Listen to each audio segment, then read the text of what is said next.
I think we did it. I think we're live now, and there's people here. Hi, everybody. Yay! Welcome to our second of like I feel four like debut streams, one shots that we have. We have a couple of new faces with us. We'll have them introduce themselves here in a second. I'm Erica Onduin. You can find me here most Wednesdays now, as well as I'm a writer for Couch Soup and a gamer over at Deadpan Gaming. And a little bit about my character. I'm a rogue elf. I've called her a performance thief, so we're gonna have some fun with that. She's just this long, black-haired elven young woman with some awesome daggers. And that's about all you'll get for now about me. Well, I guess I should probably tell you her name. It's Carla. You'll see her kind of like rotating through some of the photos. And this time we've got Matt, who is our GM for the night, and I'm so excited. Yes. So Matt, tell us a little bit about you. Where do we find you? And don't tell us about the characters you're playing yet, because that'll be a surprise. Oh, yeah. I'm so jazzed. Thank you so much for the opportunity to DM on the channel. Anyone who wants to find me, you can find me as Improv and D&D on Twitter, YouTube, Twitch. We're doing a lot of crazy stuff, but I'm just excited to be the Carnival. I'm gonna be the Carnival, channel the Carnival, and hopefully everyone's gonna survive.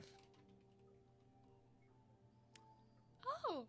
Ominous. Okay, apparently we need to survive this one, guys. And our other familiar face is Mika. Tell us all the same things. I Do you remember what those things are? don't. Well, tell us who you are, where to find you, and a little bit about your character. Hi, I am Mika McIntosh. You can find me at Goggle Boy on Twitter. My character is a modified version of my first ever D&D character, Lemon Mercy, and he is a swashbuckler rogue. I just love the name Swashbuckler. Very excited to be buckling and swashing all over the place. You know, that's really weird. I'm also a rogue.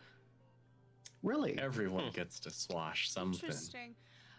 One of our good friends, you've probably seen us guest on his channel, and now we have the chance to have him come on ours. This is Hungriest Clone, so do the same thing. Introduce yourself. Where do we find you? A little bit about your character. Hi, well, thank you for having me. I'm Hungriest Clone. You can find me on Twitch, same name, Twitter, Hungry Clone. Ironically, Hungry Clone was taken on Twitter, or on Twitch, so I went with Hungriest, but apparently it's more popular than Hungry Clone. I write games.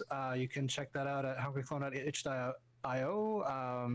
And I play and GM as much as, well, maybe not as much as humanly possible, but as much as is humanly possible for a dad of 3. So, and I'm playing Ix, which ironically is a modified version of a character I used to play back in 3.5, who is a rogue. So I sense something going on there in the background. A rogue soul knife, changeling. They're just literally, they used to live a nomadic tribal life, and they're just like, you know what? I'm gonna go see the rest of the world by myself. Goodbye, family. And the family, they just left and did their own thing. How rude. Yep. So that's who I'm playing tonight. Beautiful. And then we have a new friend for all of us. This is Mitch. I believe you're Mika's brother-in-law, is that right? Yes. Yeah, I was roped in last minute. So Just I threw like a me. character sheet together. Yeah. Yeah, It's fun. Glad to be here. We got thrown in last second. So, yeah, tell us a little bit about you since you're new here. Where do we find you?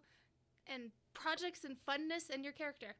Yeah. So, I've been playing D&D with pretty exclusively just with Mika. I haven't played outside of anywhere else, so this is going to be kind of fun and new. I am So my character, his name, I thought back to after I named it, he should have been called Farrell the Willing, but just Will Farrell, because he's an elf. And that was like the first thing. It was very superficial. I did not put much thought into it. Will Farrell, but if you guys want to call me just Farrell, my thinking is a high elf made fun of him because he is a wood elf. So a high elf was making fun of him and gave him the nickname of Farrell. Oh, well, I'm really glad I'm not a high elf. I'm a sea elf, half. Oh half wow, elf. jeez, we are just all elves. Yeah, wood elf, and I am an arcane trickster. So I have a couple spells, a couple tricks up my sleeve. Is that a type of rogue? Yeah, I think so. I believe so. Huh. Oh, huh. Why Yeah. is How everyone a weird. rogue? We're all rogues. I swear I call dibs.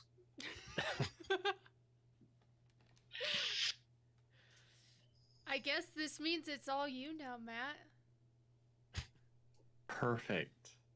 All right, y'all. Well, with our rogues gallery in action, we zoom in on, well, the carnival.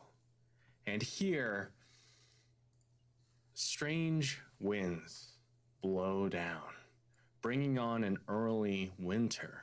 The ground crunches underfoot with thick frost, and autumn surrenders without a fight. The days have grown shorter, the stars hold court, and the darkness reigning above. An unnatural cold permeates, and the river, well, its jubilant voice is frozen under the ice. Birds have abandoned their nests for warmer climes, their songs silenced by winter's grim embrace. But the frozen riverbank now hosts a shimmering respite from the gloomy cold in the form of garish tents, joyful shouts, and sumptuous smells, as of course Quinn's Carnival has come to town. And here you hear half happy laughter cutting through the cold, and even the sky-shy sun peeks its face from around the gathering winter clouds. Children squealing with delight, gasping in awe of the sights, sounds, and smells. There is, of course, this enormous wheel, this depiction of a titan fashioned from paper mache and an old windmill that creaks and groans as a burly lumberjack tests her might with a hefty spin. Dozens of happy skaters flit about the rinks atop the frozen river, and carnival dolls are handed to wide-eyed townsfolk as prizes.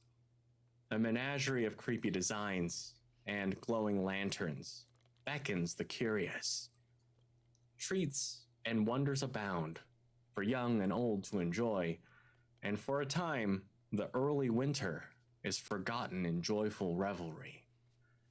And we start this evening zooming in on our good friend Will in the tent that is so affectionately labeled Zumba, which it's this new spectacle where you have a number of people guiding people through Zumba classes accompanied by animals. And this is where we see Will. Mitch, would you care to describe what Will looks like, please? Sure. So he is, how would I describe him? He's shorter. He's a little unkempt. He likes wearing, browns and greens. Mhm. Wearing a tunic. Yeah, I don't know what other detail there is, but yeah, he is just hanging out. He is all about this, hanging out with animals. I'm Great. assuming he's doing some downward dog next to a dog. That's what I would imagine he's doing. Excellent. And as you're doing this stretch, you will note that the dog chilling next to you backs off a little bit as another animal takes its place with a similar variety, but just a little bit smaller, maybe a little bit feistier. As far as the pecking order goes, this animal, maybe through pure wiliness and skill, has established it as the alpha in this situation. But of course, this is a little fox, and this fox looks at you inquiringly, and it starts to move a little bit closer, and its little tail begins to tickle at your feet. Okay. I guess I will put my hand out to see if it's okay with a simple pet. Give me an animal handling. Yeah. First roll. A +4. 24. Natural 20. Oh my gosh. Boom. Besties. Okay. So yeah, this. What a way to start. Yeah. Oh man, y'all are rocking it. So, like, you go to pet it, and it's like it notices your intent, and it immediately bounces up to where your hand is. So you don't even have to. It's like you maybe start to break the stretch just a little bit, but it's like, nah, it wants to make it easy for you, and it moves right next to where your hands are, and it like cozies up next to you, and then that's when you hear a booming voice from just right behind you, as you hear this gentleman call out, "Well, it looks like you found a friend." I turn around to see the booming voice, the source of the booming voice. Great. And what you note is this gentleman has on a blue vest, a tie with dark blue and purple that mirrors the visions of the nebula in the night sky, the vastness of the night. There's a teardrop under his left eye, a heart under his right, and a vivid crystal stud in his left ear. And he says, "Are you enjoying the carnival?" Yes, it's very lovely. The Zumba, I'm forgetting about the Zumba and focusing more on the zoo as I pet the fox. Well, it looks like you've become fast friends with our fox. Yes, best friends. Delightful, delightful. Well, if you need anything, please don't hesitate to ask. I just nod happily and just keep petting, focusing on the fox.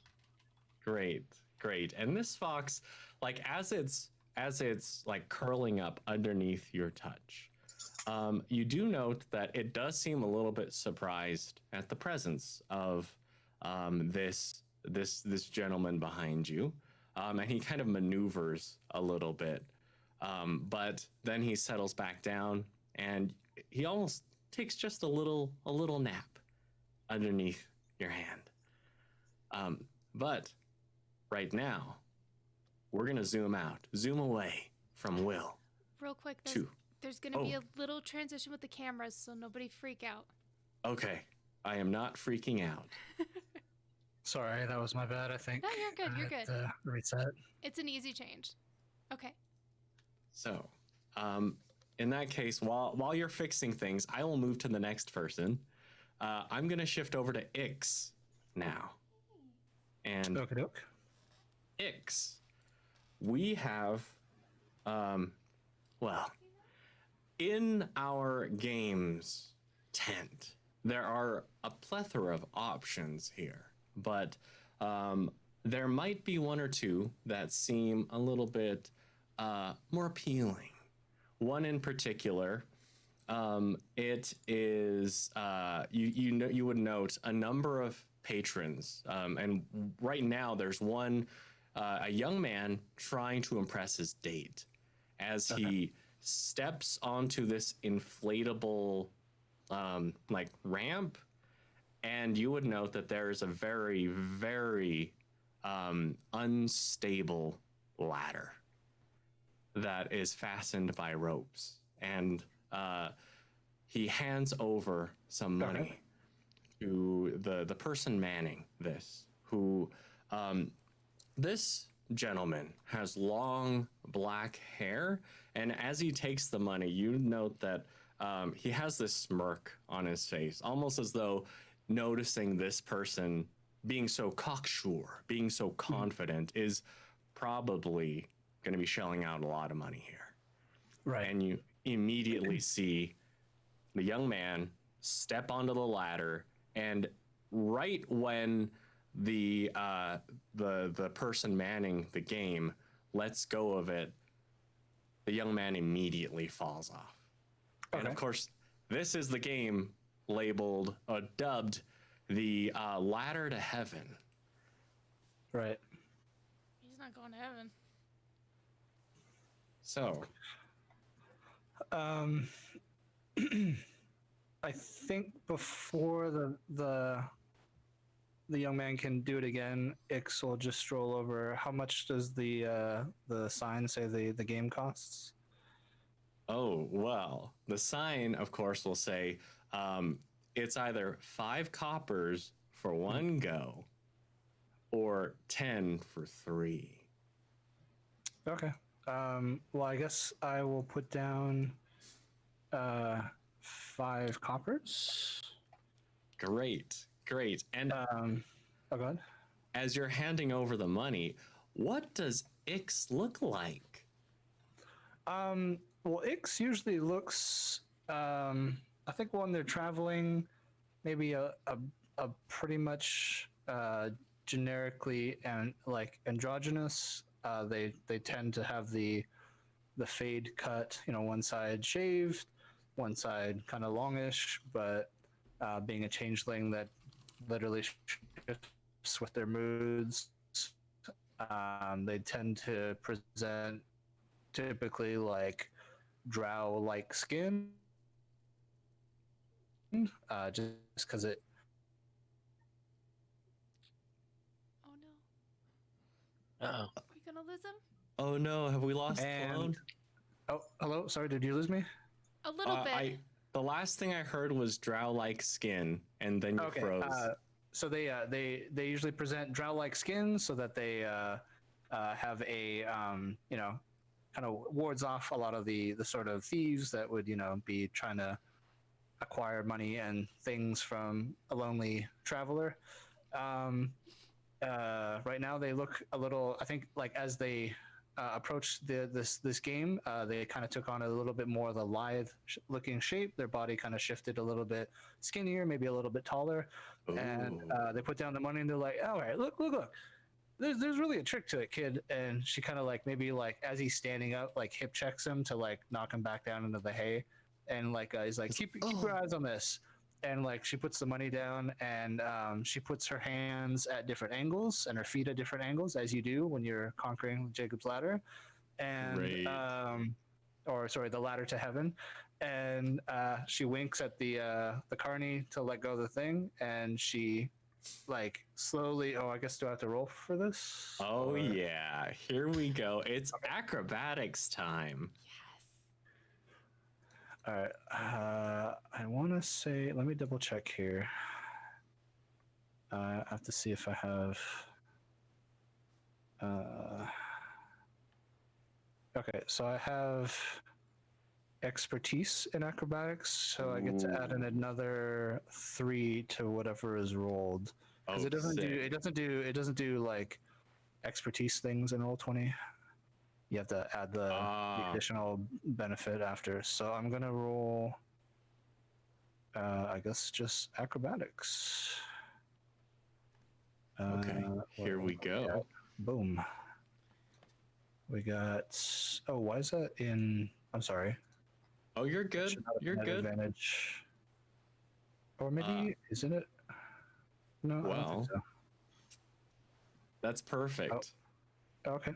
because here's what ends up happening is that as you're going up, you would note that, like, would you say that Ix might have done this game before?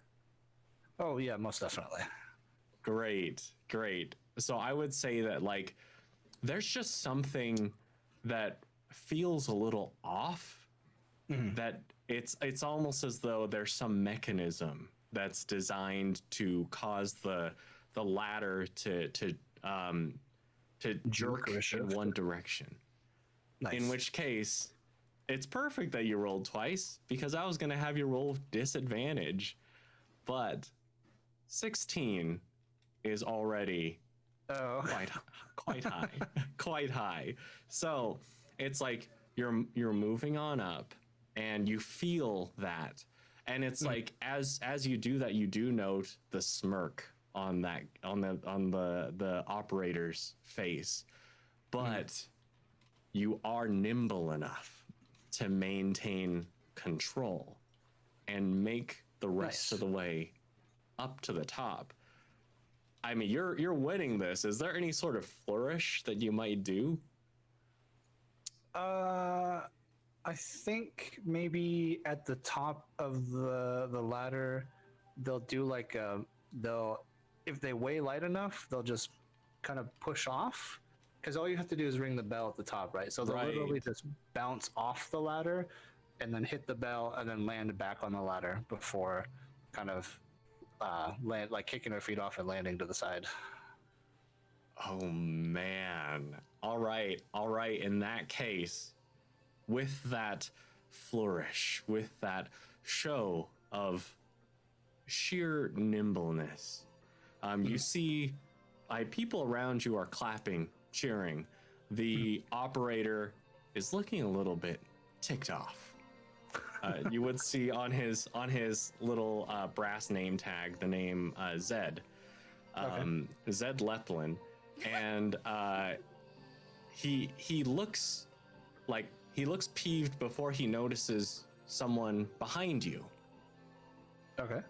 And he immediately looks down, and when he does, you would see, like, maybe just noticing the features, you would see that he's got really deep bags under his eyes.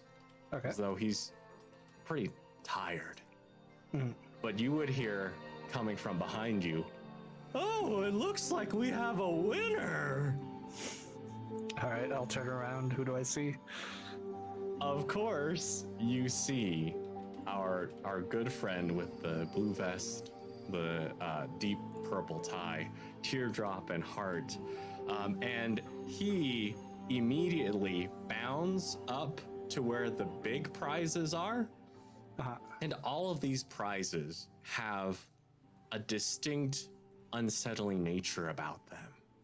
Okay. And he grabs one that looks like a bunny rabbit, but it has its teeth are too big for its face, and its eyes are pure white. And he'll jump down with a flourish himself before he hands it over to you and says, "Winner, winner, chicken dinner." Oh, thank you, sir. Oh, you may call me Quinn. Oh, thank you, Quinn. It's a fun place you run here. Oh yes, I'm glad you're enjoying yourself. Yeah. Well, best be off to the next game. Thank you.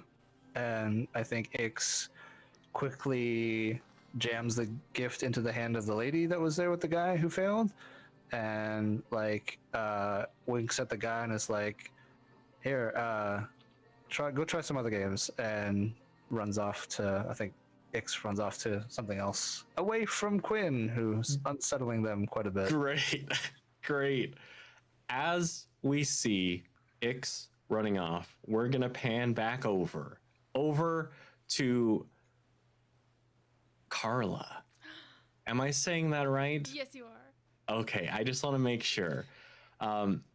Carla, you're over at where there's another game operator. There's a special area here that's right behind the enormous food tent, where, of course, you saw a sign that was advertising a pie eating contest later in the evening. But right now, they have various food stalls, food vendors, but of course, there's work to be done. And here, there are a number of targets, and there is an operator here. This operator, her name is Mara Condlin. And she says,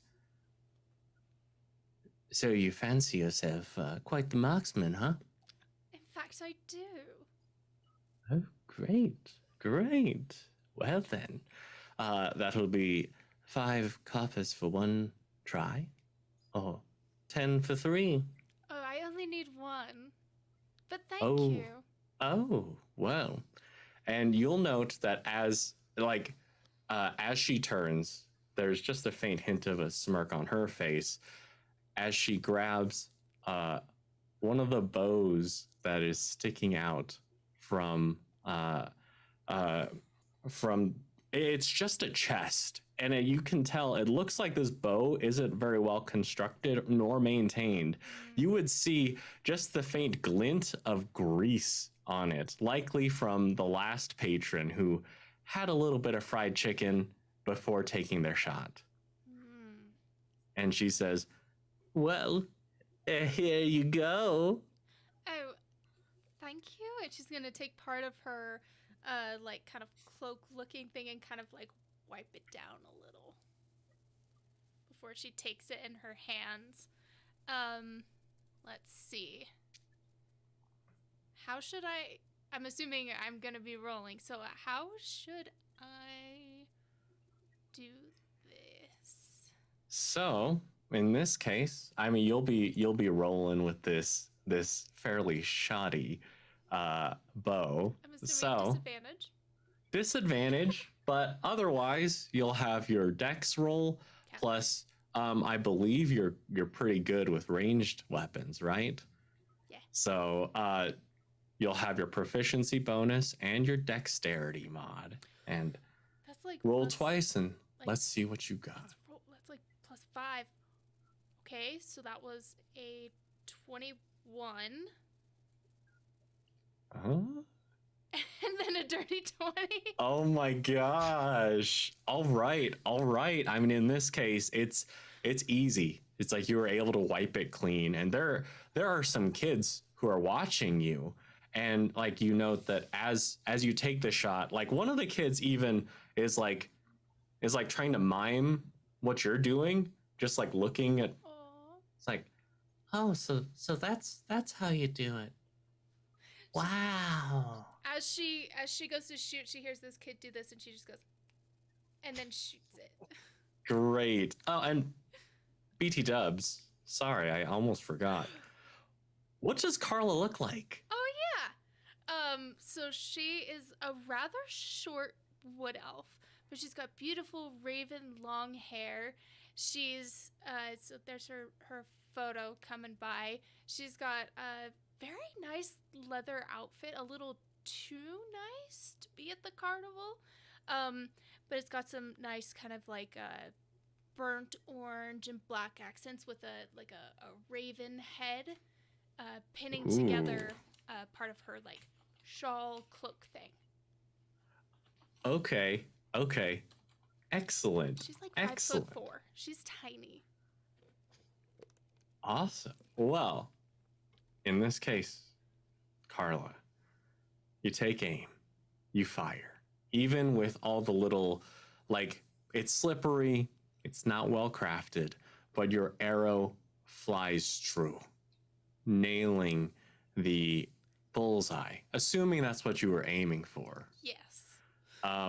And you see the look on Mara's face. And she says, You didn't cheat, did you?" How on earth would I have cheated? You were the one who gave me the bow. Matt. And as like she's about to accuse you of using magical means to influence your shot, you hear a voice from behind you and says, "Well, welcome. It looks like we have a winner." And immediately Mara ducks her head and says, "Yes." And she like very quickly grabs one of these big stuffed animals, and this time it's a teddy bear. But this teddy bear, it looks like it's been torn apart and resewn several times. So it has two heads on it. And one of the eyes has been replaced with a button. And one of the legs has been replaced with like what looks like a dull knife. And she hands this over to you. What was her name again? Marla? Mara. Mara. Oh, Marla, look, it's damaged just like you. And it's like, when you say that, you would note, would you roll an insight for me? Sure. Insight, there we go. 10. Okay, great. Maybe out of anger, you're not quite sure why, but she doesn't like the sort of maybe audacity that she responded to you with, that she was ready to use to accuse you earlier, is completely gone. And she just nods at what you're saying. And she'll put it back and take out another one. Oh no, I didn't say I wanted another. And the man behind you says, "Oh no, please. You are a winner. You deserve your reward." I mean, if you say so. I wasn't upset at the original. Sometimes damaged is better. "Oh, great. Then please, Mara, hand her that one. It looks like she's grown a liking to it." I have. Great.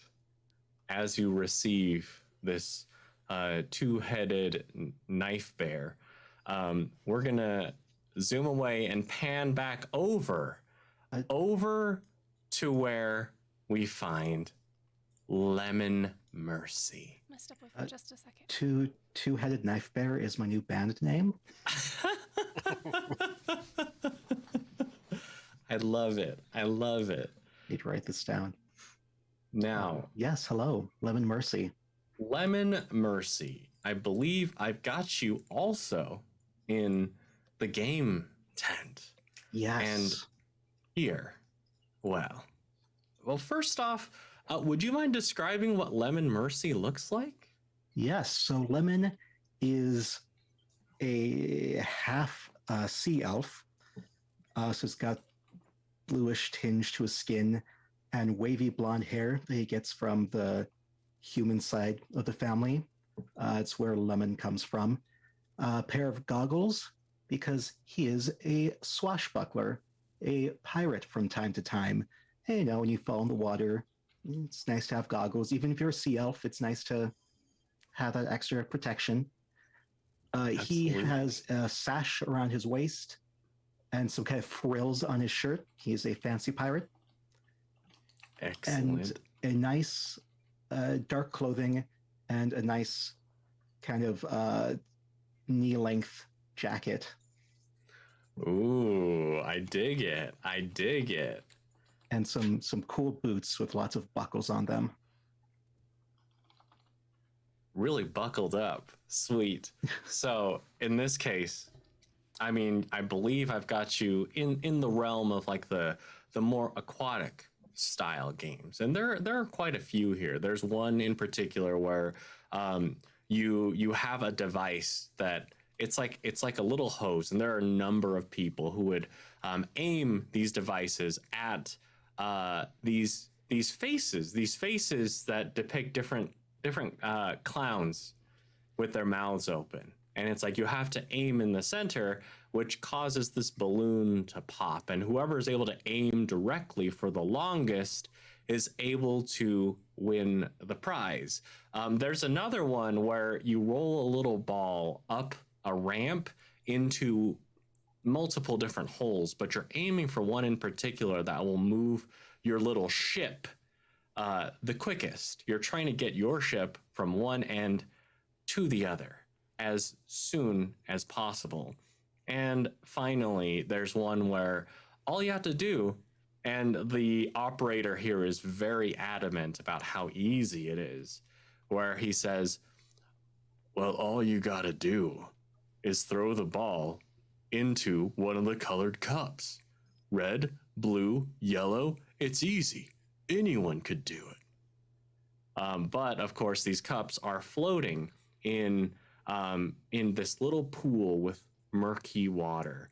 There are little rubber duckies and like little trees that are situated here too, providing maybe little distractions, little potentially obstacles if you're unlucky, if one of those little cups ends up floating in that direction. So what are you thinking, Lemon Mercy? The ships. I am drawn to the ships. Ooh. Reminds me of my own ship. I mean, it's not really my ship. I'm the first mate, but you know, ship's a ship's a ship's a ship. It belongs to everyone. Not really. No, it still belongs to the captain. But yeah, I like to think it belongs to everyone. And I'm just saying this out loud to no one in particular. Great. Well, as you're saying that out loud, you hear someone agree with you who says, yes, it belongs to everyone. Lemon turns. Well. Hello. It's a pleasure. And he will do a very deep bow. The pleasure is all yours. Oh, I see. Well, I guess whatever floats your boat.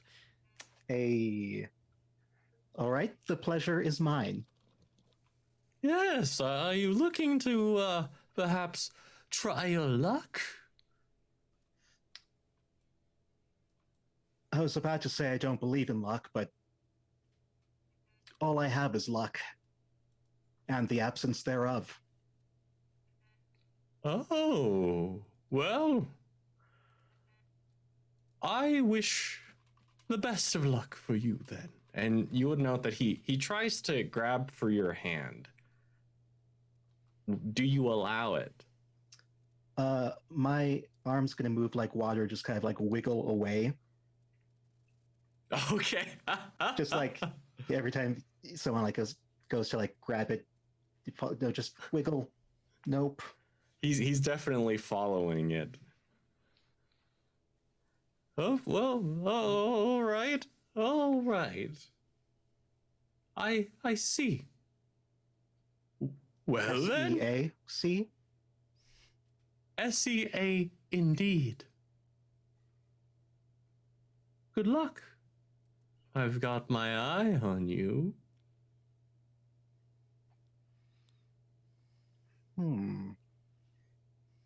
And he will kind of slowly, it's almost as though he's on a platform that's gliding away. How smooth he is when he moonwalks away from you. Lemon nods, respect for the moonwalk, then turns his attention back to the ships. Great. So, the operator here is, in fact, an Etten. This ogre-like being with two heads. He sees you and he says, so, you want to play? Do I ever? Good. 5 Right. coppers for 1.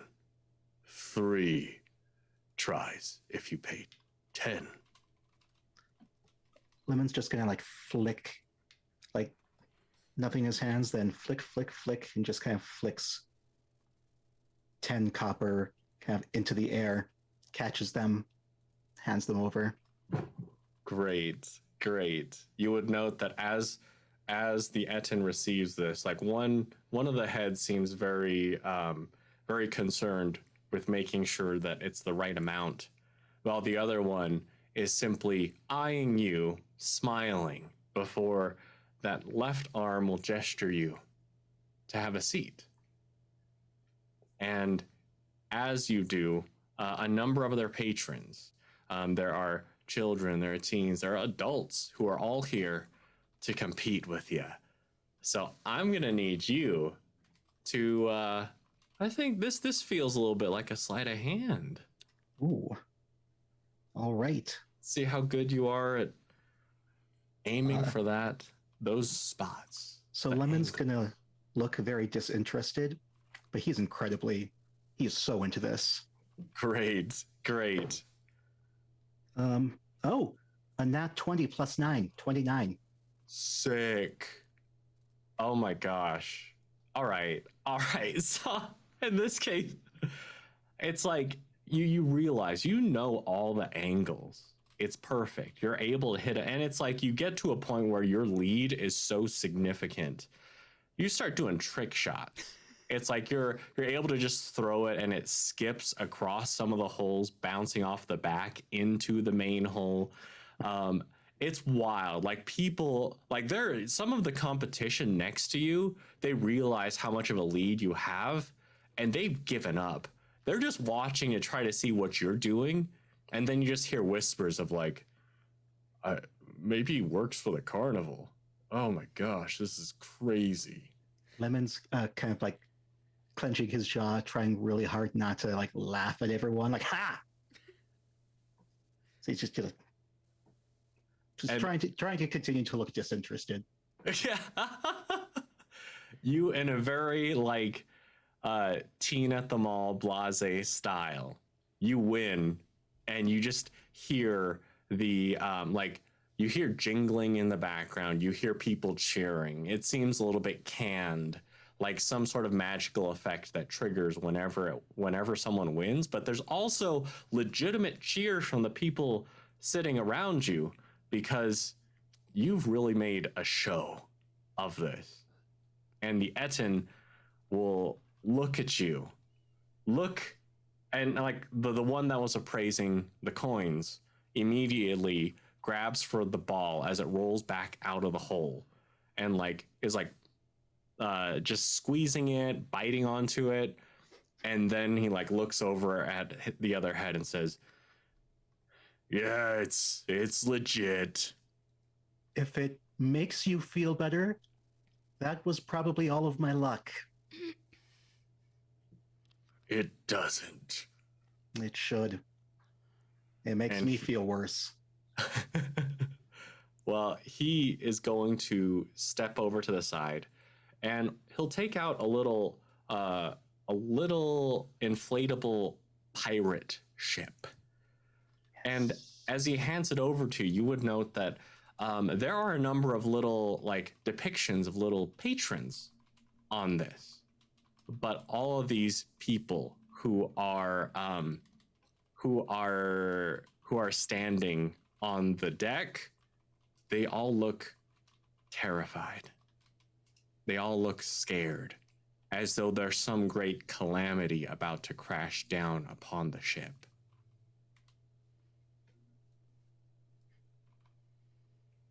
Enjoy the carnival. I finally have my own ship. Yeah, no, get lost. Yes. He goes back to just staring at the ship, like that's all he's focusing on. Great. Okay. Now, we're going to zoom away from Lemon Mercy, triumphant with a little model pirate ship, back over to Will, as the Zumba is finishing up. Your new fox friend in your hands and happy and content. What do you want to do? Where do you want to go?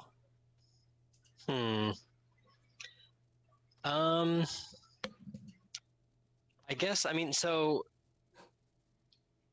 straightforward is the fate you hate, which sounds Yes. intriguing.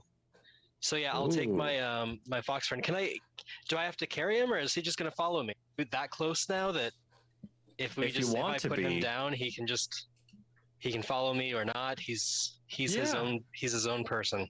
Yeah, he's looking up at you happily and expectantly. Okay. Yeah, I'll put him down, and I'll just kind of maybe I'll if I've got a little treat, I can toss it to him, just to let him know we're buds. And then I just start walking, Great. and I say like, "Hey, let's go to the fate you hate," or the booth straight ahead, and he joins me if he wants. And yeah, I'll just move straight forward. Excellent. So as you head over to the fate you hate, you flip that little morsel of food, and your little fox friend, like, kind of, you can see him tracking the food coming towards him, but it might just be the fact that he's never had food like provided for him. He usually has to get it himself. Okay. And so he doesn't catch it. It's like he tries to go for it, but it just smacks on his nose and bounces off. Then he looks down at it, looks up at you, and then he digs in. And he's digging in like he hasn't eaten in days. I'm going to do a quick insight check or perception check on him, just to see if there's any other signs of like abuse or anything like that. Go for it. What would you want me to roll? Yeah, roll an insight for me, since you've bonded so quickly and so efficiently with this fox. 16. 16. Great. Okay, so in this case, like, as you examine him, it doesn't seem like he's been like physically abused or anything like that, but it does seem like he's been neglected. It does seem like maybe as far as food and whatnot, and as far as perhaps the schedule they have to keep, it's just a little too much. You see signs of exhaustion in his face. Not enough nourishment to sustain this. Okay. Seeing that and noticing that, I'm going to tear off a larger morsel and actually slowly hand it to him instead of throw it to him, and just kind of give him a quick pat. And I'll just say, "You're okay. You're with me now." And you see, like, this bushy foxtail begin to wag very gracefully at first, and then in just happiness, it begins to wag very, very erratically, but it nuzzles at your hand. Roll a perception check for me.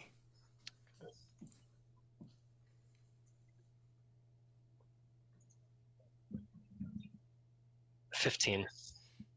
Okay. You would note that there seems to be just like a tiny little glimmer of gold in the corner of your eye, coming from the direction of the fate you hate. Almost like, I would say, some, almost as though there was just maybe the size of like 3 or 4 gold coins that just flipped in the air. Okay. So, I think that draws my attention back to the fate you hate and start making my way there. Great.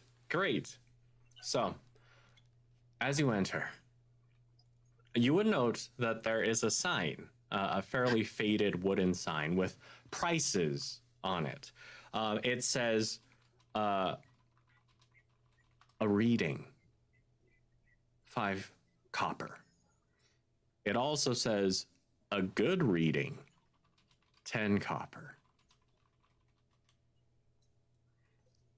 Now, you would note that there's a mugginess here. As you enter, there's fog. You see a single circular table at the center of the tent, and there's one chair on your side of this table. And then you hear a voice say, "Welcome." And a candle lights just in the center of the table. Are you here for your fate? Oh, well, I noticed a glimmer and I thought I would walk over. What's your name? My name is Zolara. Ooh, that's pretty. Oh, thank you. You flatter me. So, what will it be? And she reveals herself. She steps forward. You see long, curly, salt and pepper hair. She's wearing a deep red and black lacy dress. And she looks, I would say, probably around maybe early 40s. She extends a hand out and is kind of gesturing as though for payment. Okay. I am going to so at this point I have the fox. Just I've got my dog here. Yeah. Actually, I was really curious. I don't care too much about me. I don't think about myself too much. But what if we got his fate and I just plop him down in the chair? Interesting.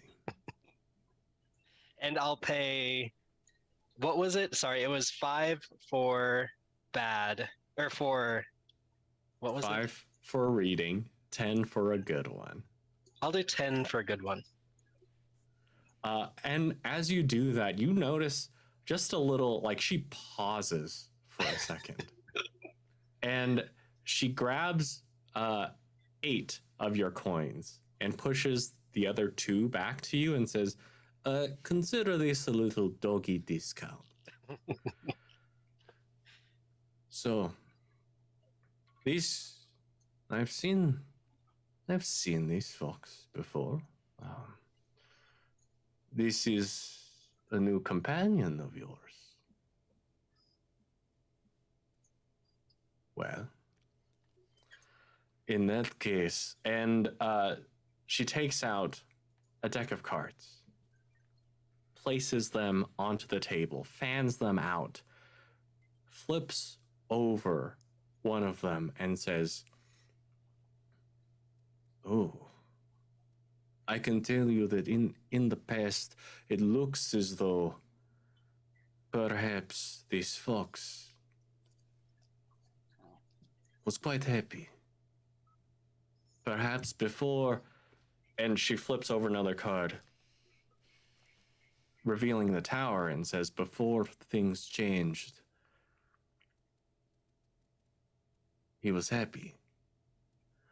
But now, there's something pulling at him, pulling at everyone." And she flips over another card and says, "Oh, are you..." And she kind of leans in and kind of gestures for you to do so too.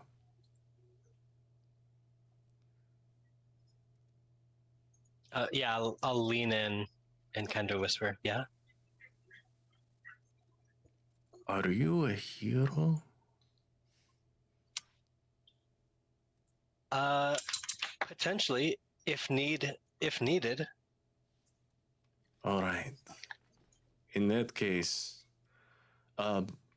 you will have a good day. You will have a good day. And you notice she kind of like frantically looks around a little bit and says, "Oh, because you paid for good fortune." She'll kind of slide a little envelope to you, you notice that there's a little a bulge, almost like the size of a long pen inside. And she says, "This is a record of your reading. Please, please take a Okay. look when the time is right." Yeah, I just quietly take it and put it in my my pouch. Great. Okay. Now, consider where you might want to go next, because I'm going to zoom and pan back over to Ix. Ix, where have you headed off to after winning in spectacular fashion and being, accosted might be the right word, by good old Carnival man? Creeped out in all manner of fashion. I think it Right. would probably want to go to the strong ale tent after that. Great. Okay. As you do, could I have you roll a little perception check, please?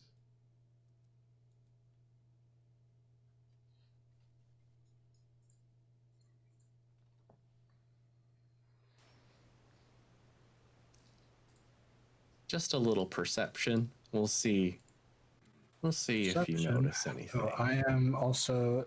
I've got expertise on this, so add 3 to whatever this is. Ooh. Oh my gosh. Okay.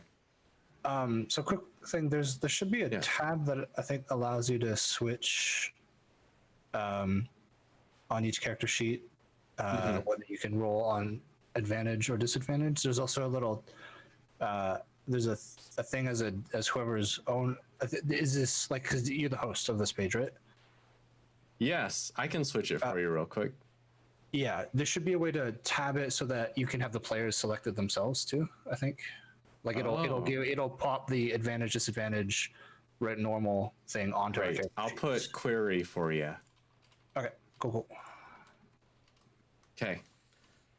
So, you should be able to make that roll without worry. Should I roll again or? Yeah, go for it. Okay, doke. Just so you don't feel cheated out of a 22. Boom. It's Okay. a normal roll.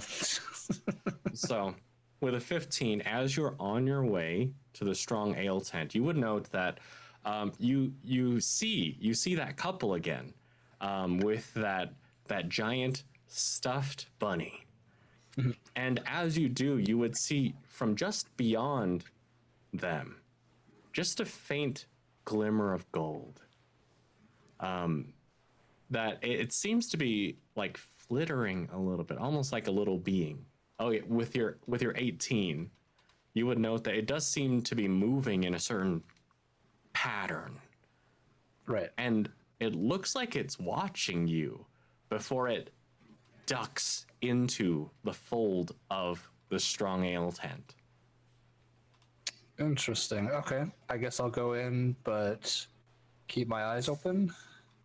Great. Okay. In that case, as you get in, you would note that there are quite a few people in here. There's someone at the front who looks you up and down before just kind of grunting. You would surmise maybe this is the person that's to keep the Lillans from, Right. But there are quite a few people who are lined up, and you would note they have tickets in their hands. These little pink tickets, and some of them, like, it's almost proportionate to like the way you would, if you were assessing their combat ability. You would note that one person who doesn't quite look like they could handle a tussle is holding one ticket, whereas someone else, I mean, this you notice this woman that has very sinewy muscles, might even have a dagger and a rapier at their side. Right. she has a fistful of like 20 tickets. Oh, But damn. Okay. they're redeeming these tickets and getting a big mug of ale with each ticket. Okay. Can I see where it seems like they're getting the tickets, or do they walk into the tent with these from somewhere else, a la Carnival style, where you gotta like dump a bunch of money at some tent and Right. get tickets? Well, it does look like there's a sign that would indicate, like, if you wanted to buy one, just buy it straight up. It would cost you 3 coppers for a mug. Okay. But it also says 1 ticket equals 1 mug as well. Right. And yeah, I mean, you could, if you wanted to, simply buy it with coin. I guess I'll do that since I don't know where it seems like they're getting their tickets. Great. I'll head to if there's like a bar or like a counter or whatever where they're handing these out. Perfect. Well, as you're heading up there, there are quite a few people here. There's one person in particular that seems a little more inebriated.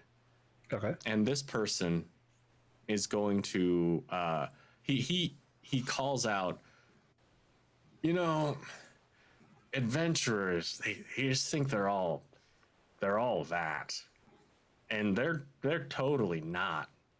Am I right? And like everyone around him is just kind of like looking at him like, oh, why are you talking to me? But this gentleman sees you, Okay. and you see him like kind of squint and then say, are you an adventurer? No, not at all. I'm a traveling minstrel, and I pull out a hand drum and just like doo doo doom doom doom doom doom doom doom doom, and just kind of tap out a rhythm. No adventures for me. Just getting people excited and jazzed up. Would you roll a performance for me with advantage, because he's quite inebriated? Of course. Oh, I am having issues with the screen right now. Here we go. Performance. Oh, how does that work? Because I have proficiency with the drum. So Oh, does that great. mean- So you'll roll with your charisma modifier and Okay. proficiency bonus. Okay, so then it would just be just charisma, just straight charisma check. Yeah. Boom.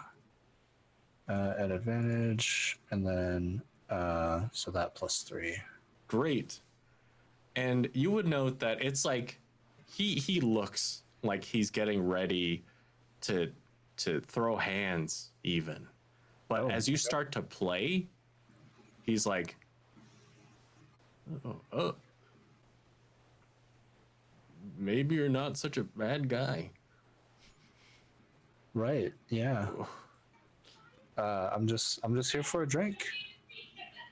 Yeah, you want a drink? And he'll just Oh, kind of like push his mug towards you. Yeah, thanks. And I think they'll do the old like hey, is that an adventure over there? And do like the toss over the shoulder drink thing. Great. And then just like as they turn back, like, oh, I must have missed them, and like wipe their mouth like they were drinking the mug. I appreciate that. Thank you. Where do you get these tickets, by the way? Oh, over at the Titan wheel. Yeah, Oh. if you're good at it, you get a lot of tickets. Right. I was pretty good at it. I got 2 tickets. That's 2 Nice. drinks. That's 2 Is it drinks. what sort of game is it? Is it like you got to throw some muscle, and I think like they'll changeling style like make their bicep real big as they like pull back their sleeve and just like, is it one of these kind of things, or is it Wow. one of these, and then they'll just juggle some coins from their pocket? Like, what style the game we picking? No, that. And he just kind of gestures towards your bicep. Oh, I okay. think you could win 100 tickets like that. Well, I'll have to try. Maybe I'll get myself some liquid encouragement, and I'll put down 3 coppers for a beer, and get myself. Actually, I'll put 6 coppers, and I'll buy the guy another beer. Not that he probably needs it, but you know. You're a good guy. Oh, thanks. Thanks. What's your name? Bronson. My name is Bronson. Bronson. Best friend Bronson. Oh, wow. That's a good Yeah. ring. Yeah, I can't wait to see you throw that wheel. Oh, yeah. It should be real easy for me. Let me and then do I have to make like a constitution check to like drink a whole beer, or Oh, are you throwing it down? Just like straight up? I'd like to. I don't know. It's not something I've ever done in real life, so I imagine there's a constitution saving throw in there somewhere. Yeah, go for it. Go for it. I'll just see how impressive this is for for your best friend. Oh, it's gonna be real bad, I bet. What I get? Oh, it's not That's too bad. fantastic. Yeah. You nail it, and he's super impressed. He starts bragging about you.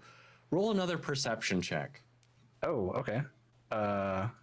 Is this just regular though, right? I'll give you advantage on this one. Oh, 'Cause how you've handled things. nice. Pow. Sick. That's a 28 with my expertise in perception. Okay. What you would note is that little gold flying thing Okay. is watching you, and you would see that it is a pixie. It's this Oh. tiny creature, and it's watching you, it's assessing you, and it's almost like I would say you probably notice right when you down the drink and your best friend is like talking you up. Okay. The little pixie is like just doing like a little thumbs up and like writing something down. Is it up in the rafters or something, or? Oh, well, as a matter of fact, it looks like it's right on someone's shoulder. And it looks clearer than it did before for some reason. Okay. Oh man, this might be a real bad move, but I'm going to maybe turn around as if I didn't see it, and then whip around, and in that whip around, make a psi knife and chuck it at it to try to. Yeah, it seems a little suspicious. Great. Yeah, That is not the best perfect. move, but I'll give it a shot. Let's see what you've got. All right. So that's I just make an attack roll at the second Do blade. it. Do it. Uh,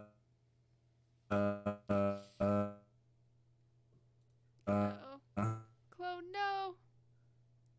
Oh no, I'm on the edge of my seat. I know. I'm so ready for this knife. Come back to us. Come to the light. Okay. Oh, those are all right. Perfect. Did he roll? Yeah. Well, I've got the rolls. I see a 17 and I see a 20. And so while we're waiting on that end. Oh, are we back, clone? Oh, 17. Yes, you're having was some that internet for? issues. Great. Okay. I see you Plus moving a little bit 4 now. psychic damage. Yeah, sorry. There we go. I'm gonna really cut out there. Sorry. Great. 17 to hit, and then it's if that's a hit, do I roll that's a hit. damage or? Definitely. Oh, okay. D6 plus 4 psychic damage. Oh, 10 psychic damage. Sick. Okay.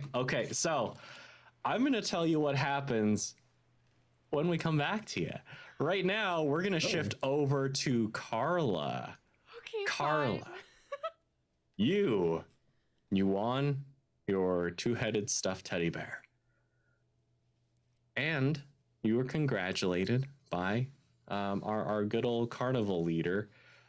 What do you want to do? What are you thinking? So I don't have to carry around this teddy bear. I'm gonna like makeshift him into like almost like a backpack. So he's like hugging my shoulders and I'm carrying him around like a backpack.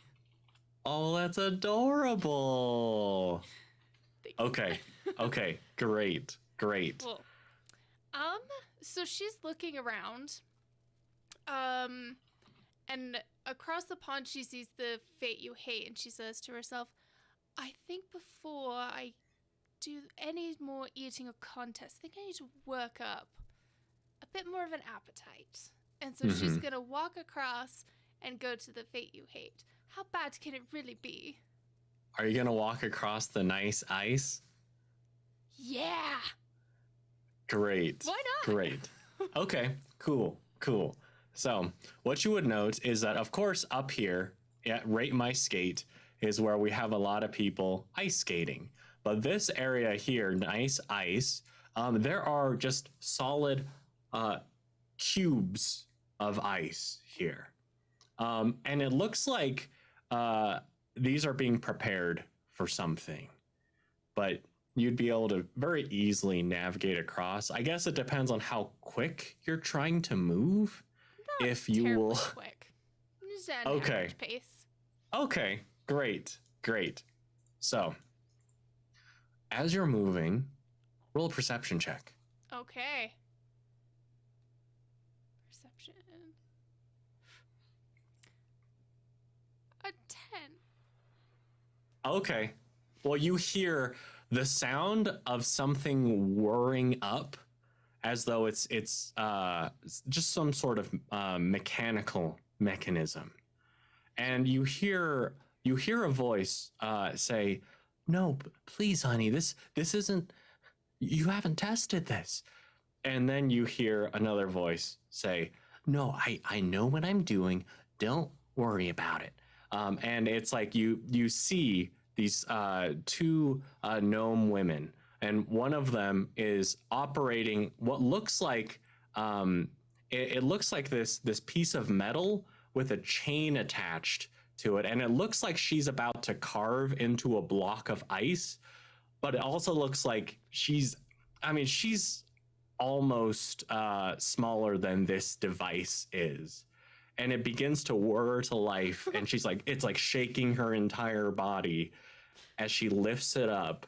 But you note that her footing is not super stable here. It looks like maybe in the process of getting over here, one of her shoelaces has become untied, and she's standing on it with the other shoe. This is a disaster. What do you do? Okay.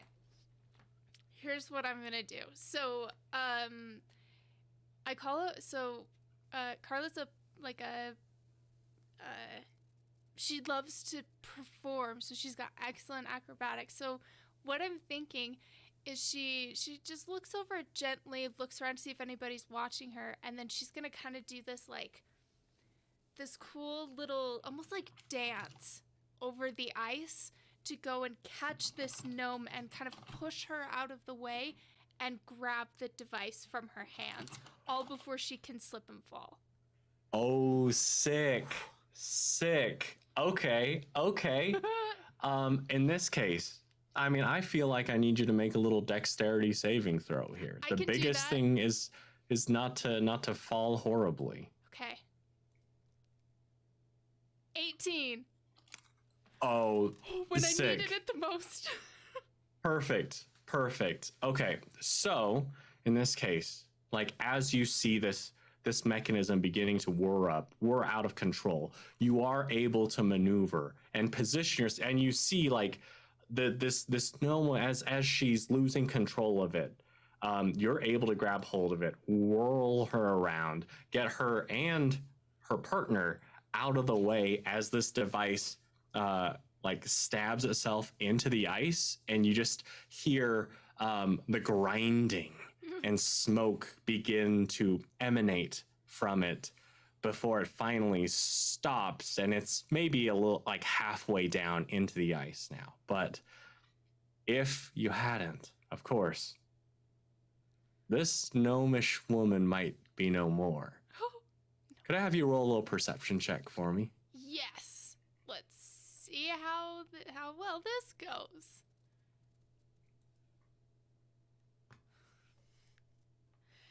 That was a nat 1. Really bad perception. I have a plus Great. 3. Perfect. Well. Perfect. So maybe you're feeling yourself a little bit because Feel both proud. both of these gnomes, like they're looking at you, and the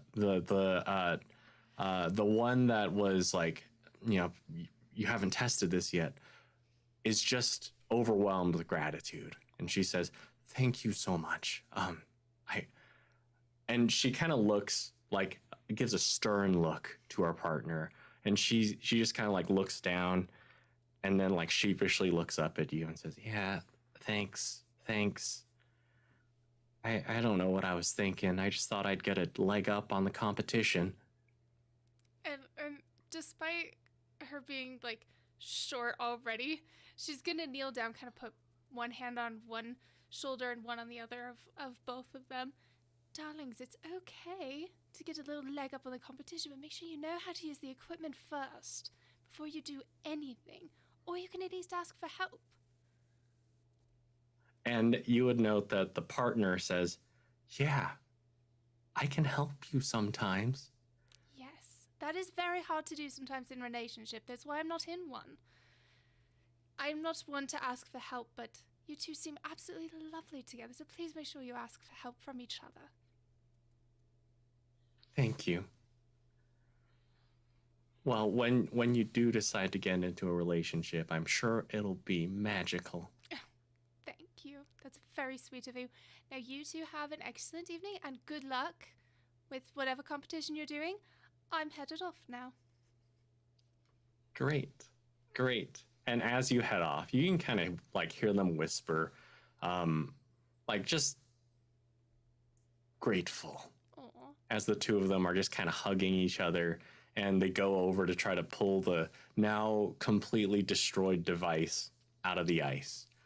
Can I add something really quick? Yeah. So before I walk away, when I had my hands on their shoulders, I want to slip something in there. I want to see if I could get inside one of their pockets and see if they had anything while they were distracted by me. Oh, yeah. Sleight of hand. Yeah. Heck yeah, 17. Sick. Okay, so what you would find, and whose pocket are you looking at? It was the partner. And then the inventor.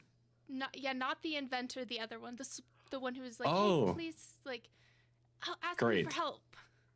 Great. So, like, what you would find are there's probably about 20 silver pieces in there. There's a little crinkled up piece of paper, as well as 6 tickets. She feels the tickets and thinks those are fun. She's gonna take that and the scrap of paper, but leave the coins. Okay, great. So You as got she's your walking away, like hearing them be so grateful, she's just like opens her hand and just like, wonderful, and then puts them in her pocket. perfect. Okay, and you're heading towards the fate you hate? Yes. Excellent. Now I need you to do a perception check for me. Okay. I'm just writing down my equipment. I didn't have any paper, so I'm writing it on cardboard. Oh, snap. Okay, another perception check. Come on, we can do this. Yeah, I have faith in you. You shouldn't. That was another nat 1. This is ridiculous. Great. Okay, so for a nat 1, I'm going to say you open up that little piece of paper, and what you see is it looks like a list, but it's like a list of things that the mechanic's partner is like trying to keep track for her. Oh dear. Of like, these are the things you need to do. And it feels very much like the mechanic is like so fixated on this competition that there are just certain things that that are slipping her mind, and her partner's taking care of those things. Oh man, it feels, as a person, Erica feels bad. But yeah, I did it. Great. And I'd say, like, as you reach this tent, that's when you run into Will. Maybe the fox sees you first, Yay. and that's when you encounter each other. Well, I mean, if y'all want to chat a little bit. Oh, look at the little fox. So she just kind of like kneels down and just waves, hello. You're so fluffy. And I'll kind of like, because I know his history, I'm kind of like cautious of strangers already. Like with the fox, I'm like, he's a rescue. Rescue. And then yeah, but I'll be like, it's okay, and I'll kind of like make sure he's okay, the fox is okay, that you're like getting close, but he seems happy. So Good. yeah. Would he be alright if I tried to pet him? He's just so soft. Yeah, of course. Wonderful. I'm assuming I should roll animal handling or Yes. something like Yes. that. Okay, 14. Great. Yeah. Like initially, maybe the fox is a little wary, but after seeing the two of you interact, you and Will, the fox realizes everything's okay and is willing to get some head pads. Oh. Give him some head pats and just like rub his little ears. Do you have a name for this little guy? I kind of pause, and I remember like, no, I actually just met him. I don't have a name for him. You should probably I do guess, that. yeah, I'll look really quick to see if there's any like distinct features of the fox. Oh, okay. Like if there's anything that stands out, is that okay? Yeah, absolutely. I mean, just gazing upon the fox, you would note, of course, the characteristic like orangish fur, but you would note that along the back, there seems to be just a little stripe, a white stripe that goes down the back. And this white stripe, it's like a stripe of fur that's turned white. Okay. And this would be quite distinctive.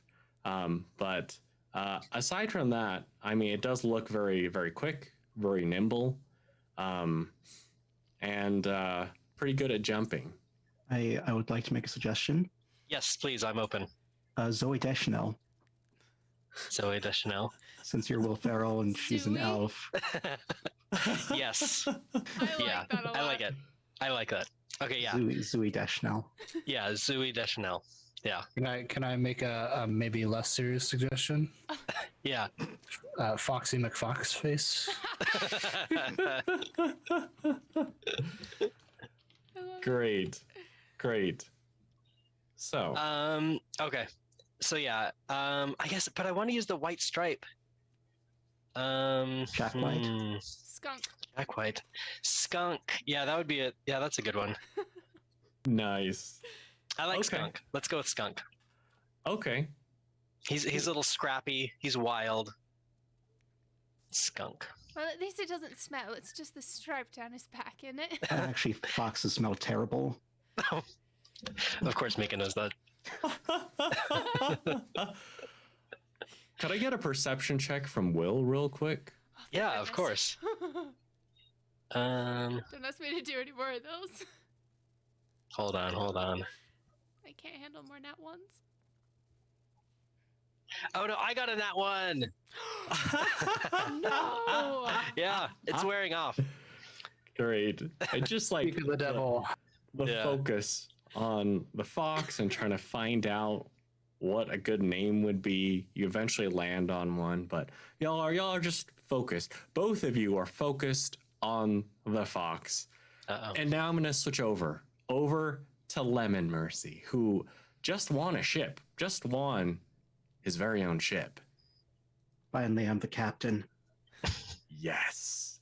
Absolutely. So, oh, Captain, my captain, what do you want to do? Where do you want to go? To celebrate, I go to the pie versus pie tent. No, not intentionally. I'm just staring at my ship wandering around, and I just happen to end up there and think, hey, I'm going to celebrate with pie. Excellent. Excellent. So, in the pie versus pie tent, you would note that, of course, there are signups for the pie eating contest that's happening later in the evening, but also there are quite a few little kiosks of different vendors. There's one that is serving up this delightful little fried cake that is fashioned in the shape of a spiral before spraying some whipped cream and little cherries atop it. There's another where they're dunking these sticks and little hot dogs into a batter before frying them. And there's another one that, and this one seems to be the most popular one. These people are dunking apples into caramel, chocolate, little cookie crumbles. I'm going for the funnel cake. Great. Okay.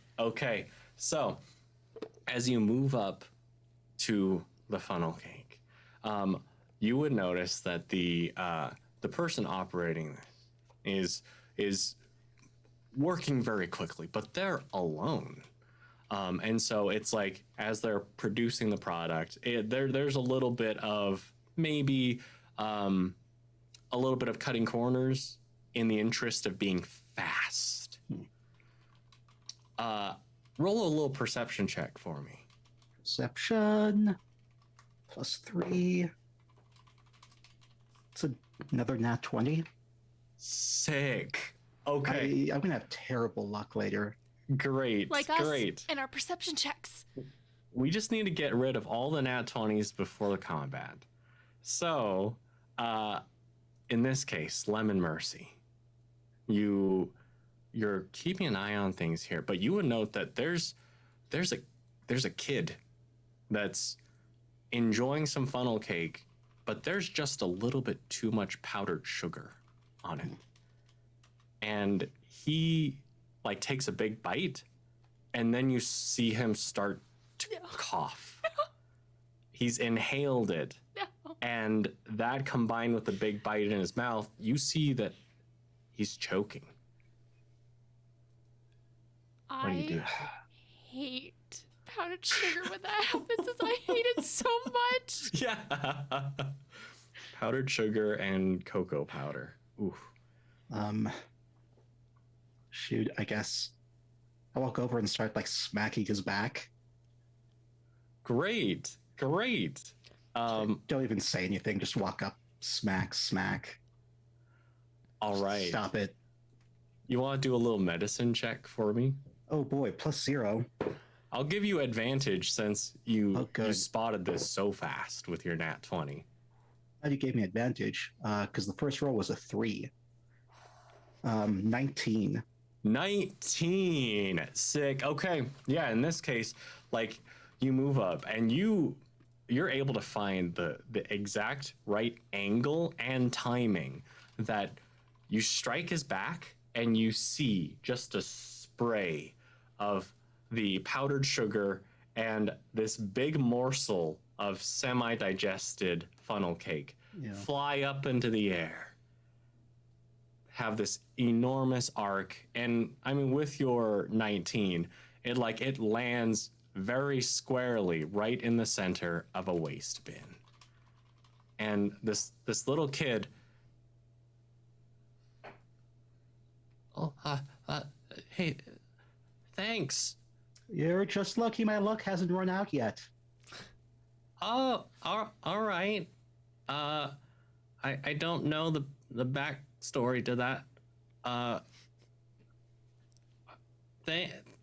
Thanks, mister. Do you want a bite? And he lifts up the like remaining quarter of his funnel cake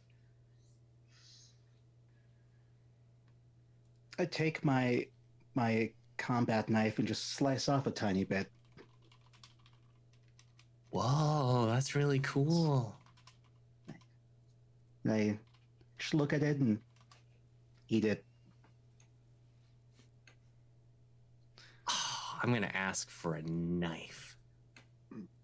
Oh, could I have you roll a perception check for me? I think you should make him roll something so he doesn't choke on the powdered sugar. 19 plus 3. Oh my gosh. Lemon Mercy is rolling rocks. Okay, so in this case, I'll carry that over also to the lack of choking. It's like Lemon Mercy knows exactly the right angle to tackle this bit of funnel cake so that he's able to conquer it without any issues. He's able to inhale and get all the juicy flavors. I just imagine it's just like gulp, just goes straight down. Oh, yeah. You also note on the shoulder of this little kid is a tiny little golden pixie. I'm gonna lean in. Hey, kid. Child. Yeah? Hey. Oh, what's hey, up? hey. Hey. What is that? What? Your shoulder. On your shoulder. Now, I know what a shoulder is, but on your shoulder there's a thing, a little My pixie. shirt? Is it yours? My shirt is mine. And you note that as his hand goes there, it just goes right through it. Maybe my luck finally has run out. And he doesn't seem to notice this thing. I want to roll perception, I guess, to figure out why I notice it and he doesn't. Oh, okay. Why don't you give me a little arcana? Ooh, Arcana. +0. 13. Great. Okay. It feels like maybe some sort of magic. You're not entirely sure what kind. It could be an illusion. It could be something making this ethereal. You're not entirely sure. But it does seem a little taken aback initially that this child would try to touch it with funnel cake fingers. But this little pixie is going to say, "So it looks like you're worthy." Gonna pull back, look down like this. No. If my luck runs out and I deal with something like you, no. Nope. No, I'm going. But we need your help. Nope. We need a good captain. Farewell. Captain Lemon the Merciful, reporting for duty. Follow me! And he is going to flit out of Pie versus Pie and take you. I'm gonna push the child aside as I leave. And as you do that, you would note that it's like the image of this little pixie does fade just a little bit. But you can still see him quite clearly. And he'll lead you westward. Westward, where you would also see two others who are gathered next to a little fox. And here, of course, I do need to resolve one thing real quick. With Ix, when your side blades flew forth, they seemed to slow down as they approached the pixie. Okay. And the pixie sees this and then starts flitting out of the tent with your side blades following. Oh. Okay. I'm going to make my side. I think I can make it just disappear. Let me double check Okay. if I can just get it to just go away. Um. Where are you at? Whoops, that's not it. Sorry. This thing right here. Okay. You can manifest blades. After the attack, the blade vanishes immediately after it hits or misses its target. So, I don't know if that counts as either. Is it missing? Is it on the way to hitting it? It's on the way to hitting, but it Alright, I guess I hasn't can't hit do anything yet. about it. So what do you do? I guess I'll chase after it, and I'll say, "Hey, friend, thanks for the drink," and I'll run out. Great. And as you follow, you too will see, of course, we have Will and we have Carla gathered around our little skunk. And of course, you also see Lemon Mercy holding a small inflatable ship. And here there are 4 of these golden pixies as our party has gathered together. And I think this would be a good time for a break, y'all. Yeah. I think that's a Hey. great ending Yeah. spot. Perfect. So we will see everybody back here in about 15 minutes. So 8, 9, 10 o'clock, whatever that is for you guys. Happy time zone. So we'll see you here in about 15 minutes to figure out what the heck is going on. See you soon. So, Matt, Yo.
Yay!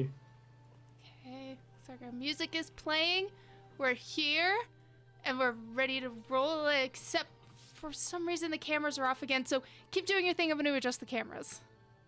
Okay, it sounds good to me. So, at the moment, our party has gathered together, finally. Outside of the fate you hate, brought together by these little golden pixies. After, of course, we had Will make a fox friend and earn a little gift from fate. We had Ix, who won the ladder to heaven, gifted away a bad bunny, and made best friends. Carla was able to win that archery game. Earned a backpack of a two-headed knife bear, and saved a gnomish inventor. And finally, Lemon finally became the captain of his very own ship, saved a child from powdered sugar, and was led by a pixie to here, where our party is all together with 4 golden pixies that when all of you are brought together, they all merge into one. And this one, which Carla has yet to see until now, says, Hi. Hello? I saw what you did. No, you didn't. Yeah, I did. No, you didn't. Yeah, I did. No, you didn't. It was really cool. Oh, well then, thank you. Yeah, I saw what all of you did. Oh dear. And this pixie just kind of looks over each of you. I have several questions. I'll get Yeah? to you people in a second. What on earth are you? You're some sort of pixie? Yes, nailed it. Excellent. Looks like I have some decent perception. Yeah. Now the rest of you, are these your friends or what is happening? Never seen any of you in my life. Yeah, this is all new to me. I've just have my fox friend. That is true. You and I are friends now, and same with Skunk. I love Skunk. And you, Am I their captain? you're their captain. Yeah. So you know all about them. Okay. I just know I've been appointed the captain. Recently? I'd say a good 2 minutes ago. Yep. Oh, so you know nothing. Recent. Cool. If I knew something, I would tell my crew. Mhm. It's you. You all are my crew. Oh, okay. Yeah. I I don't. just accept it. I just accept it immediately. I don't do Yeah. well with authority, so we'll have to discuss that later. Did can I be the- just? Dibs on first mate. Right, twitches just a little bit. Anyways, so did you all just like merge into one there? Yeah. How, why? Are you all separate consciousness or are you all the same? Please explain. Well, it's just kind of a pixie thing, you know? It's just, it takes I mean, it's a lot easier for me to show you, and he'll just kind of split into 4 again and say like, all right, so that's how I do it. Is there a sound that comes with it? Like a, That's exactly what I was imagining. Thank you. Quick question, Matt. What happened to my psychic knife while it was trailing? well, I would say that like, when it was following, it probably would have collided before the merge. Okay. But like the collision, you could see that it's like you see the knife go through it, Okay. and So then that would be a miss and it disappears or whatever. right, like I would say, Okay. in this case, it's effectively a miss. Okay, cool. So, are you good or bad? Are you gonna steal our names? Oh no, wait, that's a different creature. No, we don't have much time. Will you follow me, please? There's a lot of people listening here. Insight? Do it. Don't ask me to roll a perception. I'll net one that bitch. Ooh, sick. Oh yeah, boy. What'd you get? Yeah. Nat 20. Ooh, Oh. sick.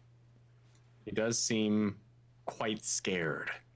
It Okay. does seem like he genuinely wants your help, and he's afraid that if we're here too long, that someone will attack. Oh wow. Well, I'm not I'll smack down a pixie, as soon as the next guy or whatever. But I think something's up, and I think we should follow this guy. So you're saying someone's watching us now? I will follow the pixie if it starts moving away. I think that's Yeah. what they're scared of, is something is watching us, so we might as well just follow. All right. Come on, guys. Come on, let's go. I have nothing to lose. Thank you, first mate. So I am going to be the last to follow, Okay. and I am going to cast a minor illusion where we were standing. Oh, Ooh, sick. Okay. snap.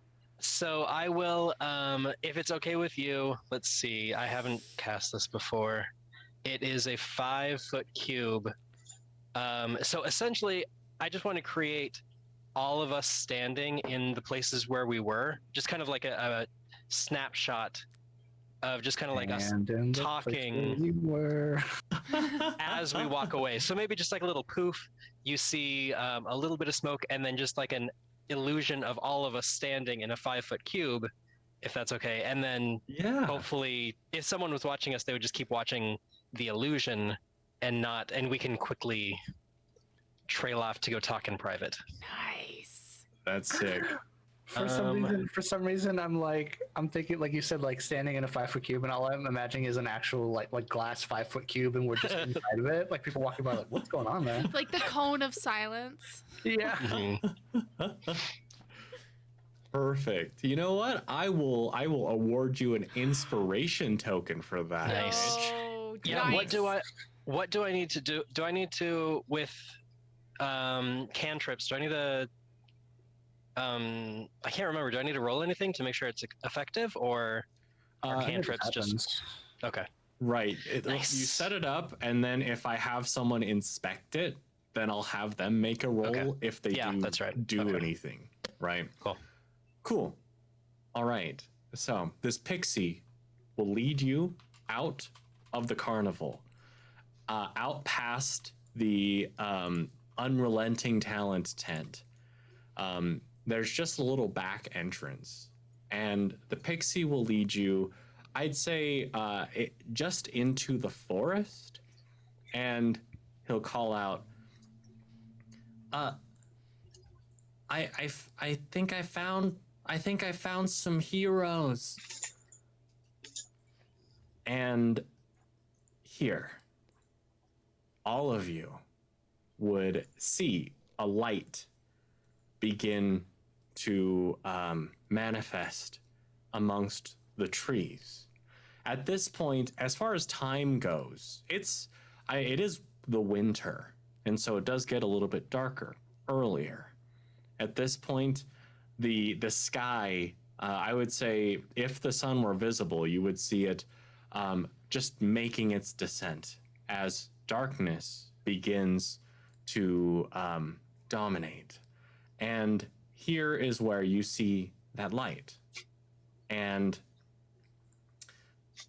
this light begins to grow, growing taller, growing bigger, until it becomes, from a pinprick, from the small flash of color, it becomes this female form, illuminated as though the sun itself had come down from the heavens into this grove.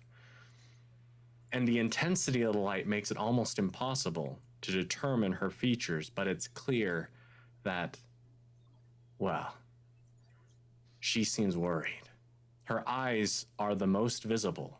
They are liquid brown. They seem to draw in the light, and her voice chimes with the crystal beauty of a mountain spring on a summer afternoon. Please, do not fear. I will not harm you or any other mortal. I am Sintira, nymph queen of Dark Moon Vale, and I am of the First World.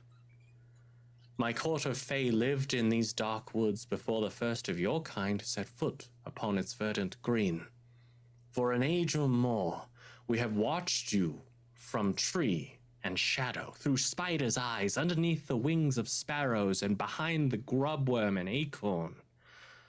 Long have we watched as your people bled the land with axe and flame. For a spell my anger grew such that I would see you all pay for this scourging of the forest. When I wallowed in the deepest pit of hate is when a cold wind blew down on my grove, and a rider came with the wind.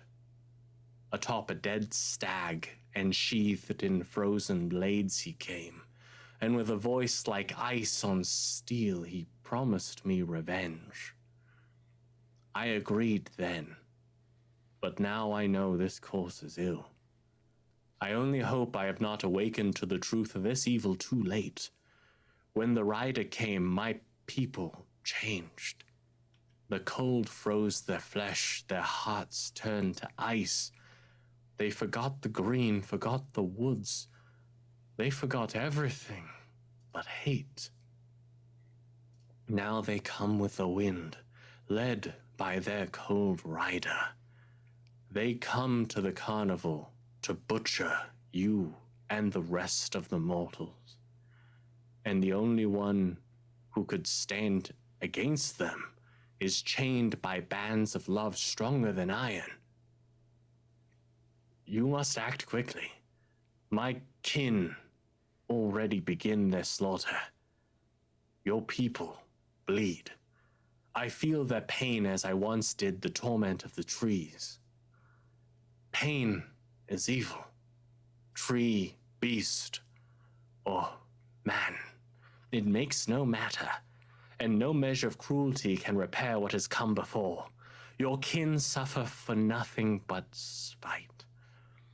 Save them, and save yourselves.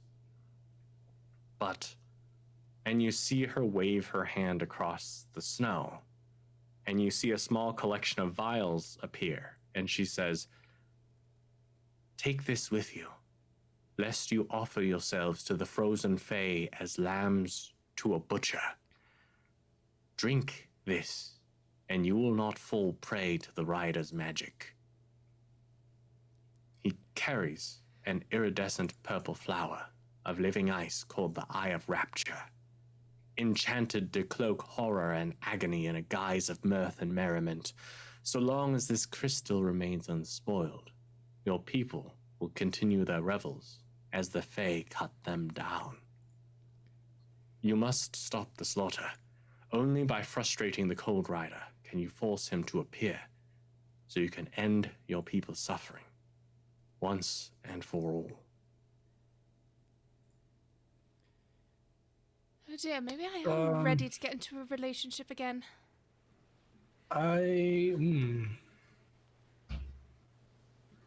Maybe we should drink this? I'm just gonna jump in and pick up the fox and be like, "Hi, my name's Will. This is Skunk." Oh, I'm sorry, I did not see you there. And then she'll wave her hand again and a fifth vial will appear.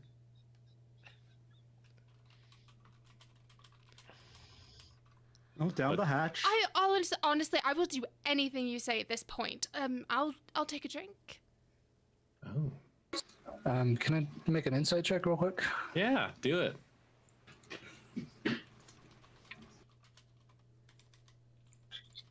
Oh my gosh, y'all are rolling rocks.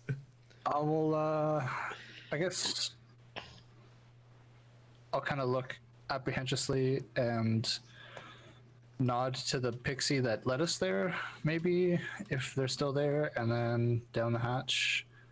Yeah. All right, look, so if we're talking about the creepy dude, did anyone else see someone creepy, hard on the right side, tear on the left side, handing out gifts if you won one of the games? It was his pleasure to meet me. Yes. It was not my Yes, I pleasure to met meet him, I have to say. I will say it did give some weird vibes. Yeah, I think that's who she's talking about. Let's go win some games, and then when he shows up, let's trash the place, huh? I would love to set something on fire. Mm-hmm. Great. I'm just happy to have my ship. I'm just sitting there, just nodding, just happy, just like, yep. Good job, crew. All right. Well, Do you feed I Skunk suppose- the drink? Yeah. We're both just taking turns sipping. Like we're just, So I'm just cute. helping him. Adorable. Are you gonna, Your Majesty? I don't know what exactly title you as. Are you gonna be okay here? Yes, I'll be fine here.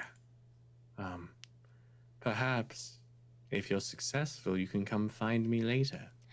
That would be lovely. Keep that thought. And she like fixes her hair a little bit. And we'll be back. Good. Ix just bows, I guess, and then rushes back to the air quotes carnival. Great. Well, what do we do first? Oh, sorry. Perception checks from No! everybody first. No! Of course, why Not not? again. 6. 6. Great. I got 21. 21. 19! Sick. 19. Nice. For those that are just tuning in, I've only had 23. nat ones in perception up until right now. All of my luck is going. I can feel it. It's okay. It's okay. Right now, Lemon Mercy. Maybe it's just the fireworks themselves, because right now it's quite the grand display. As y'all return, the carnival looks different. Uh-oh. Yellow globes of light float and twirl through the air above the carnival, brilliantly lighting the paths and tents of the show. And every so often, you'll see another new yellow globe rise from one of the tents. And here, maybe it's just those lights that are drawing Lemon Mercy in.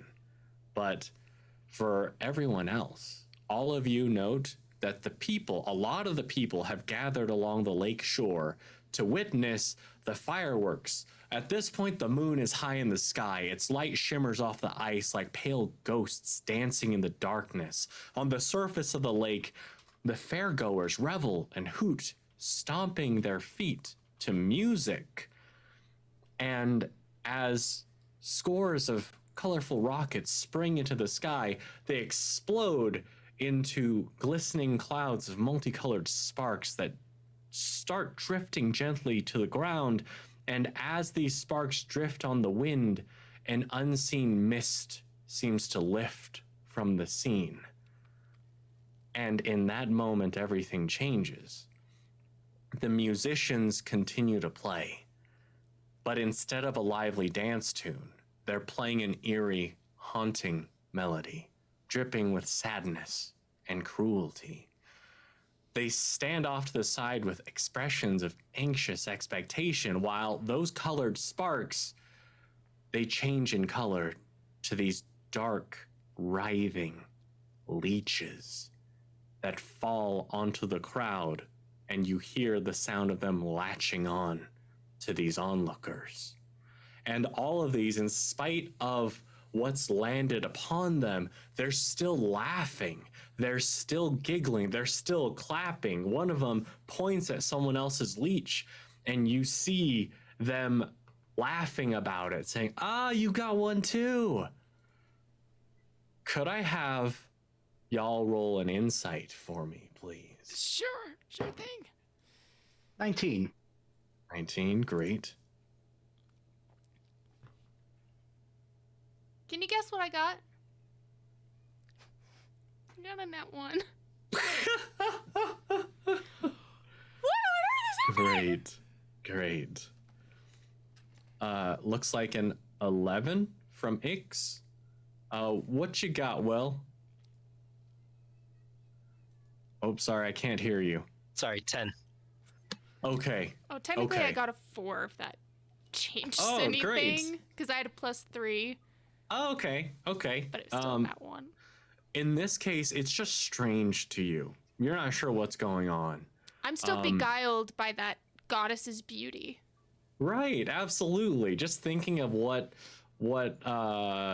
activities to come. But for Ix and for Will, both of you feel like maybe there's some magic behind this that's causing this, though you're not quite sure what. But Lemon, you realize that this is what the fairy, the nymph queen, was talking about. This eye of rapture, this flower, has caused these innocent onlookers, these carnival goers, to revel in their demise.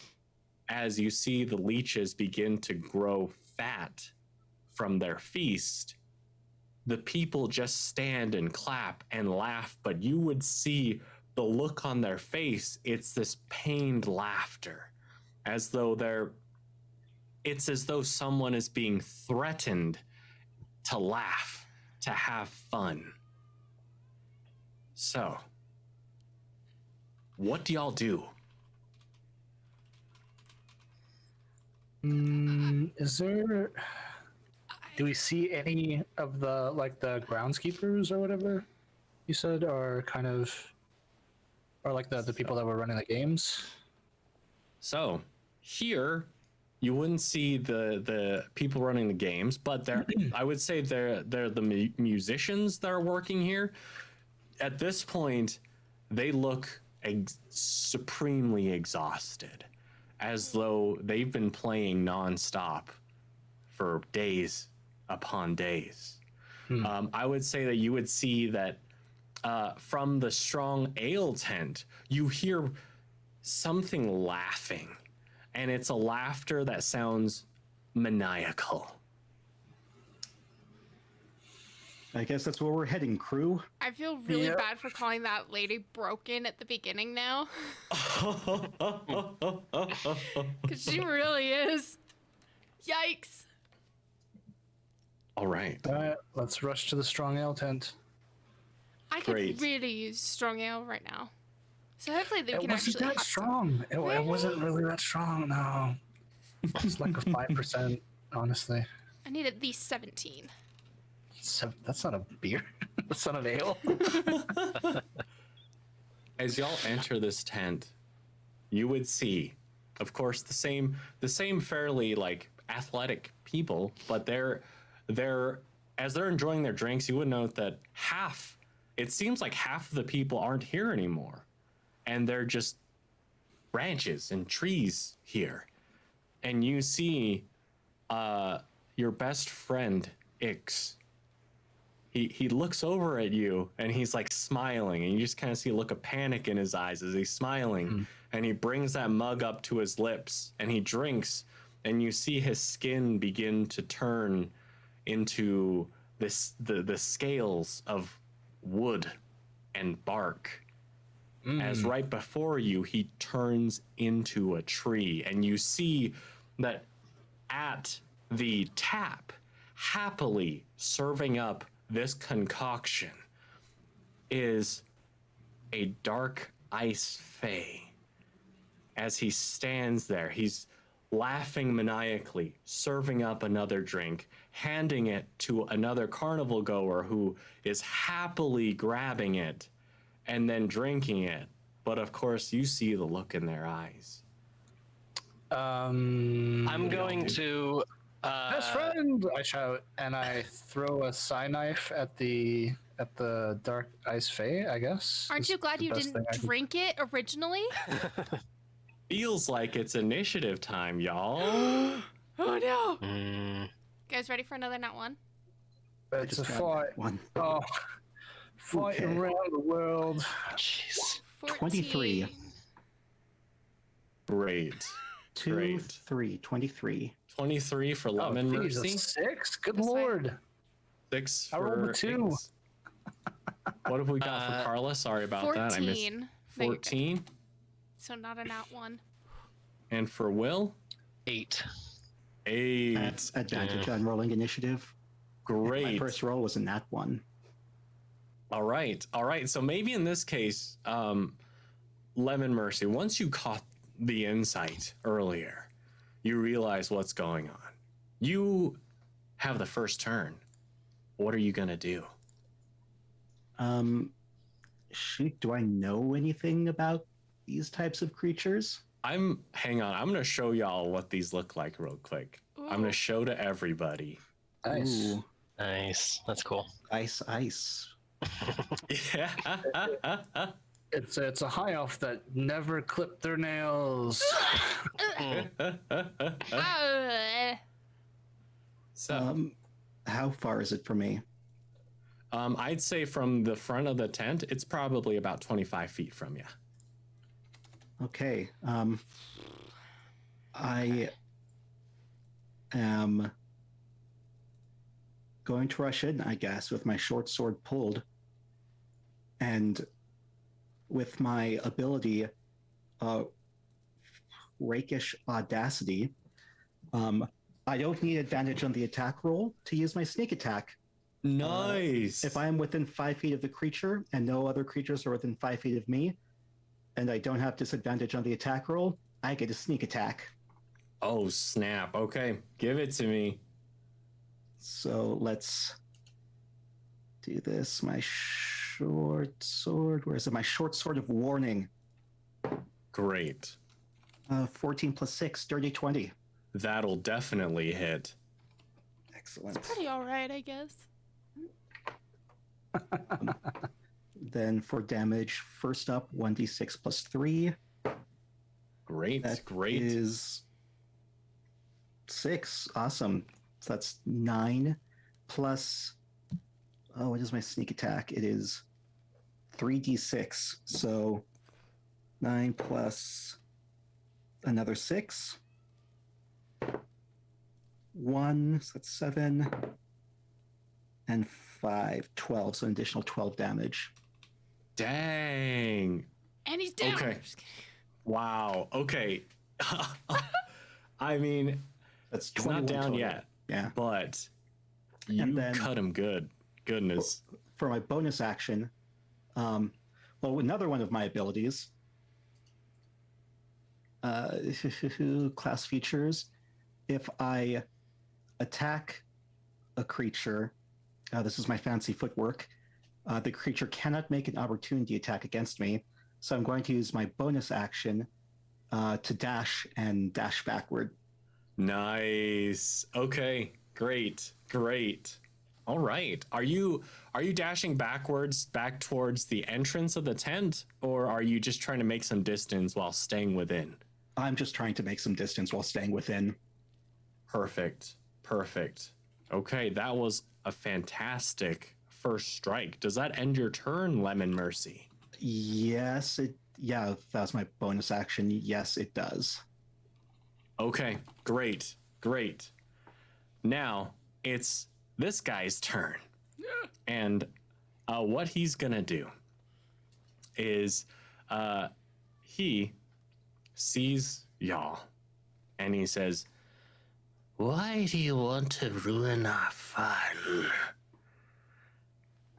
And now he is going to let's see who I'm going to roll a d4 here. 1 is going to be Lemon Mercy. 2 is going to be Carla. 3 is going to be Will. 4 is going to be Ix. And that will determine who he's going to target with this. All right, Will. Bring it on. Will. Okay, so here's what I'll need you to do. I need you to make a wisdom saving throw for me.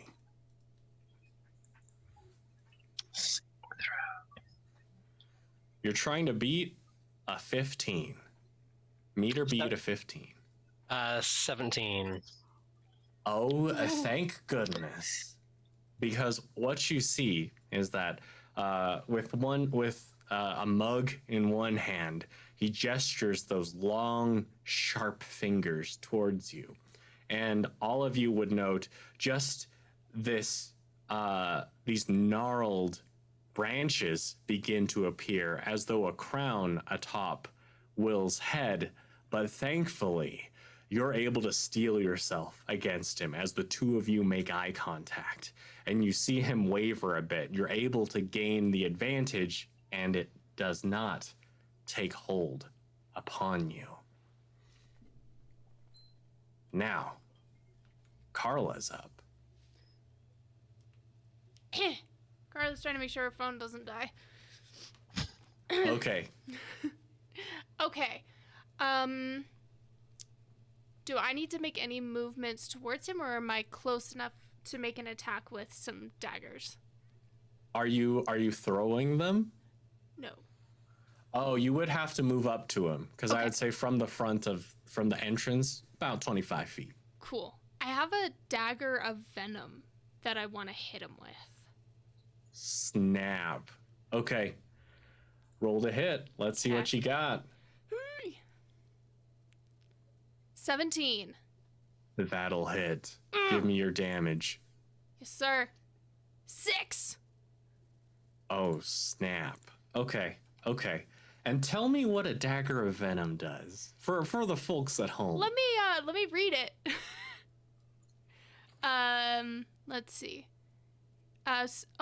So this I gain a +1 bonus attack and damage rolls made with this magic weapon. You can use an action to cause thick black poison to coat the blade. The poison remains for 1 minute or until an attack using this weapon hits a creature. That creature must succeed on a DC 15 con saving throw or take 2d10 poison. Oh, snap. And Okay. I forgot to activate it beforehand, so she's just testing out how it feels in her hand before using it. Okay. I dig it. Great. And Yeah, you're... do I have an ability to move back a little bit, or have I used technically all of my moves? Go ahead. I guess I could dash. Have you used your bonus action yet?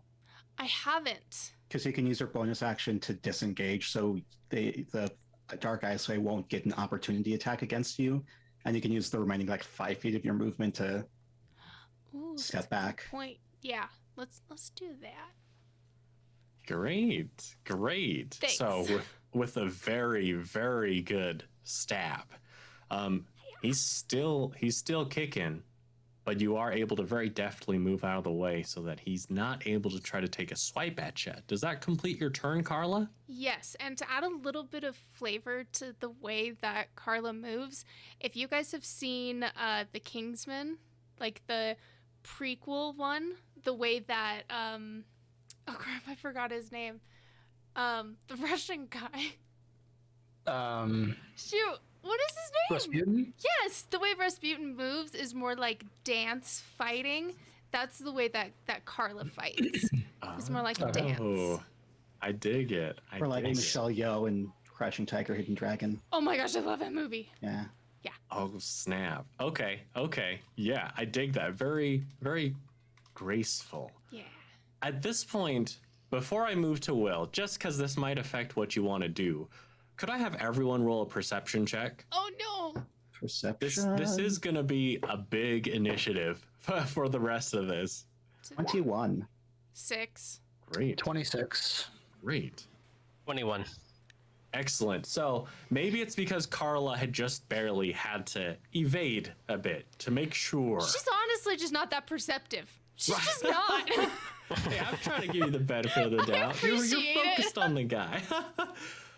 The rest of you would note that there are, there's, well, two figures who step into the tent. One of them looks a lot like this guy, the guy who's handing out drinks. The other one is, of course, the gentleman with the blue vest, the teardrop under his left eye, the heart under his right, little crystal on his ear. And he says, "Oh, it looks like some of you. Well, the spell didn't quite work. No matter, we'll cut you down nonetheless." Now, at this point, the other one is gonna move into the tent and grab two of these trees. And everyone except Carla would notice.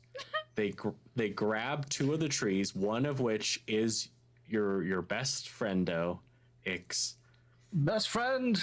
and he begins hauling these two out towards the east, while the our good friend Quinn is going to continue running east, almost like a skip in his step.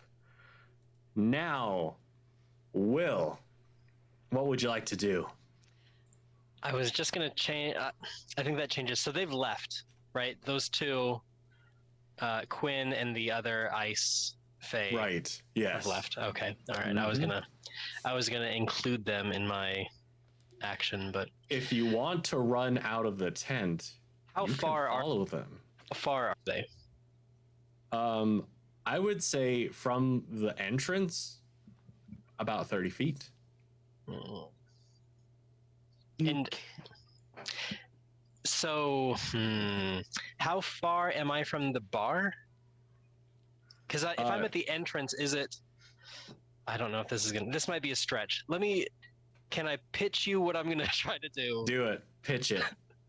So, I want to use Mage Hand as a cantrip, Mhm. and you can move something up to 10 pounds. So I want to use Mage Hand to pick up one of the poisonous tree-making goblets, I guess, Yes. or yeah, and maybe sleight of hand, try pouring it into Quinn's mouth as he's trying to get away. Oh, okay. Okay. So in that case, here's what I'm gonna do. You can try it.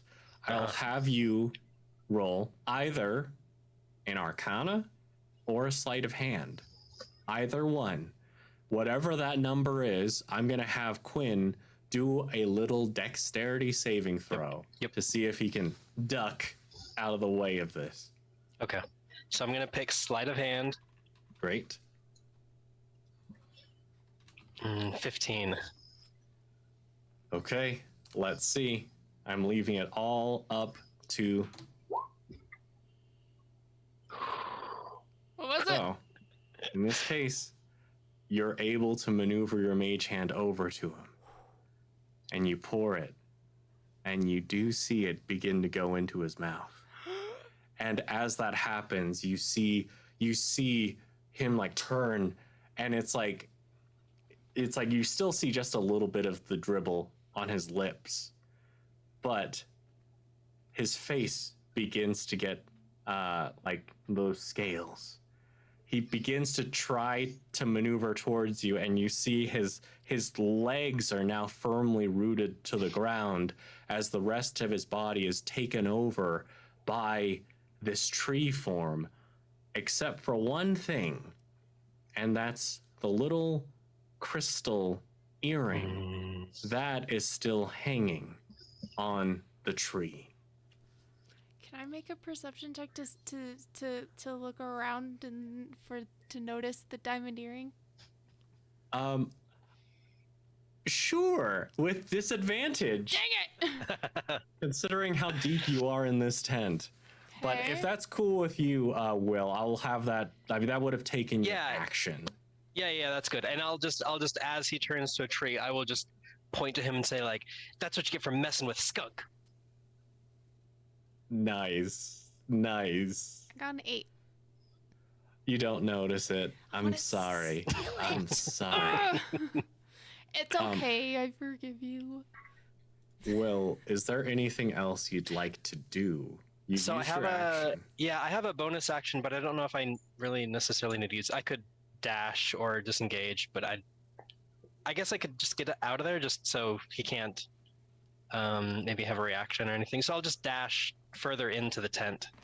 Oh, okay. Okay, So great. Yeah. Further into the tent. Excellent. Does that complete your turn then? yes. Great. So, in that case, we're over to Ix. Ix. Of course, you saw what happened with Quinn and with this dark ice elf Right. carrying your best friend and someone Was else. Was I perceptive enough to notice the jewel? Perception check. Oh. It's going to be a pretty low one for you. Are you predicting my roll? How? Oh no, I'm giving you the DC. It's a 10. I don't even see what I rolled. Great. I got a 15. I guess Excellent. technically an 18. You see All right. it. You see it glistening, glimmering, just on a little branch. Okay, so here's a question. Am I within range to? Because I have 60-foot range on the psychic knife, on the psychic blade. Am I within range to see the tree? Like I saw the tree, right? Like am I? Yeah. within The range tree to is 30 strike feet it? away from you. Oh, okay. Well, in that case, I will. Whatchamacallit? I will. Dang it! I just had it here.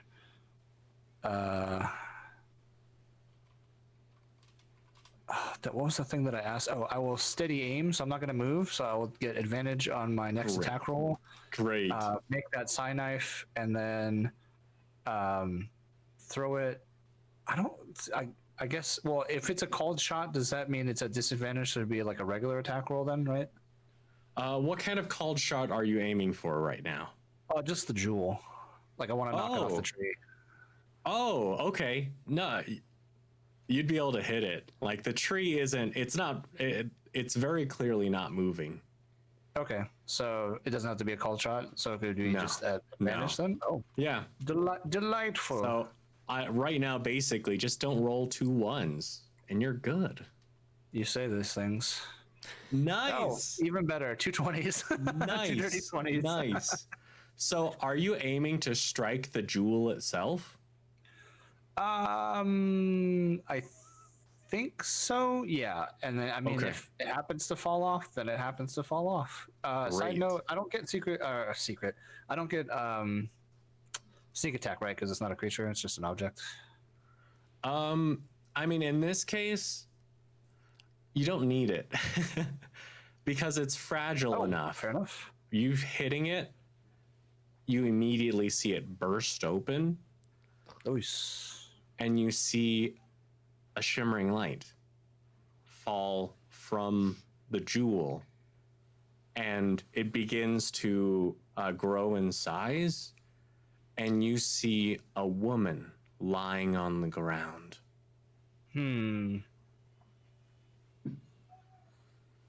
What's on Wow. I don't have anything about that. I guess my turn's over because I used my bonus action for the steady aim. You can move. I don't think you've moved. No, it's well, what is it? The steady aim is if you haven't moved. Oh, if you haven't moved until this turn, yeah. After, but then your speed is 0 until the end of the current turn. So I'm basically, okay. I'm like really carefully aiming to throw. So yeah, I won't have any move. I dig it. I dig it. Great. Great. Okay. So that's the end of your turn, Ix. Yeah. Great. That will bring us back to Lemon Mercy. Lemon Mercy. How far am I away from the woman? From the woman, I'd say you're probably about 50 feet away. Okay. Including, whipping around to the entrance of the tent. What kind of action would it take for me to do some kind of check to see?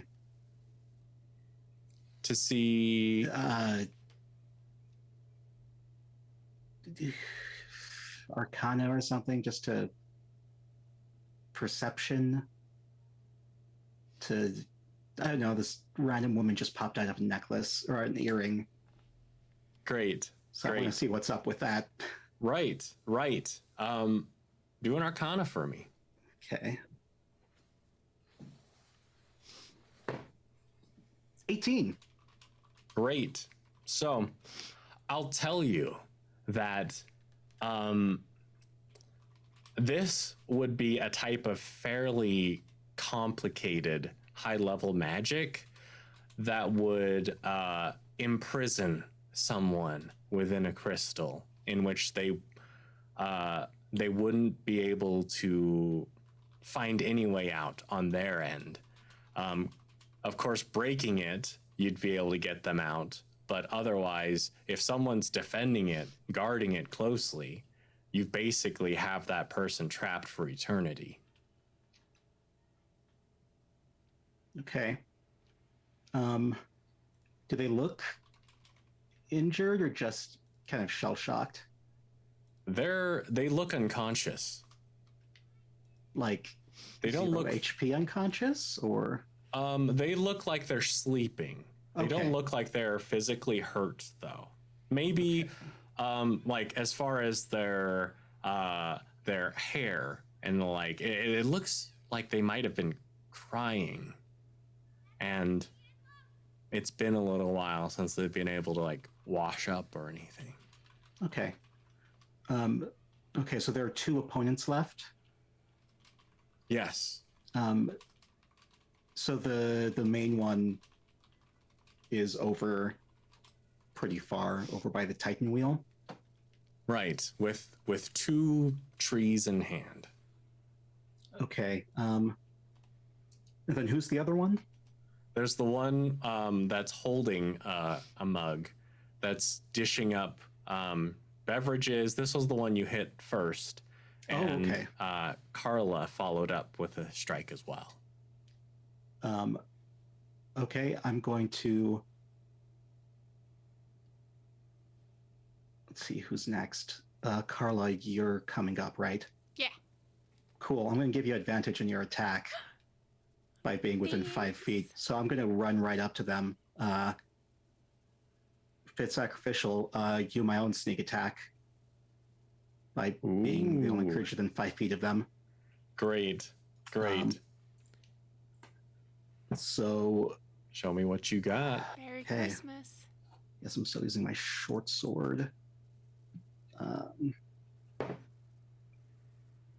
12 plus 6, 18. That's a hit. Give me your damage. Yes. So that's, first one is a D6. Where is it? D6 plus 3. Very nice. So that's 8 plus 3d6. 6. 6 again. It's 12. 14. Oh my gosh. Holy crap. Okay. Nice. I guess my luck is not running out. I mean, you talk about lining it up, but you've taken care of this guy. You want to tell me how you finish him off? Arg. I feel like I'm a fancy pirate. Like super fancy. You know, just like And behind my back, I've got my short sword. Actually, no. Got my short sword in one hand. I've got my knife in my other. I'm going to leap in, bring them both together, cut off their head. Ooh. Dang. Ooh, nice. Like super cool anime Nice. style. Like I land behind them, Killing and then Dooku. the head slides off. Oh yeah. Do it. Blood Do spatter. it. And then just the screen just says over. Fantastic. Very Fantastic. video game. I'd say moving up to him only cost you 25 feet of movement, and of course you made your attack. Is there anything else you want to do? I guess. Teabag him, like go full video game. I'm gonna Terrible. First, I'm going to kick the head Oh, like a soccer ball. Mhm. who And do you then kick it towards? I kick it towards the last remaining. Okay. It's not going to hit them. I was I'm gonna gonna see if roll I could hit it back. athletics though, just to see. Yeah. Oh. Let's play soccer with this guy's head. 19 plus, what's my athletics? +2. Wow. So that's a 21 to kick the head towards. That's a incredible kick. Incredible kick. I do need everyone to roll a perception check right now. Oh fudge. I'm gonna call that my bonus action, I guess. Oh, I Okay. love those. Perception checks are the best. Perception. 19. Great. Oh, You got a 6. 10. Okay. Ha. 10. I was busy kicking the head. 19. All right. All right. Yeah, I could imagine, like, maybe in this case, after Lemon Mercy just unleashes that field goal. In this case, Will, maybe it's like you see your fox friend, like, just kind of looking and looks over at you like fetch. But that like distracts you. But for both Carla and Ix, both of you feel something, and you hear the sound of cracking of ice, and it's coming from where people were skating. Oh. So, Lemon Mercy, does that complete your turn?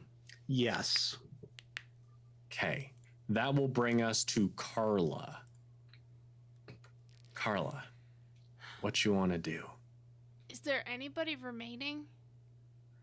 There is the one holding 2 trees that stepped out, but I wouldn't know if you would have noticed them initially because not. you were focused.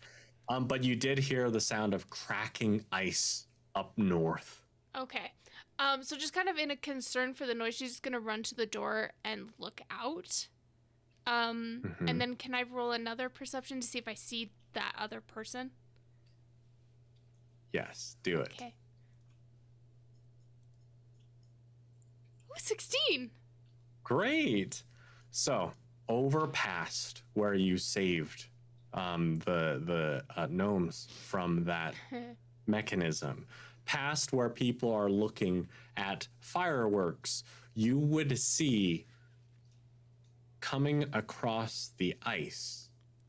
Well, I think it's time for me to show y'all. Oh no.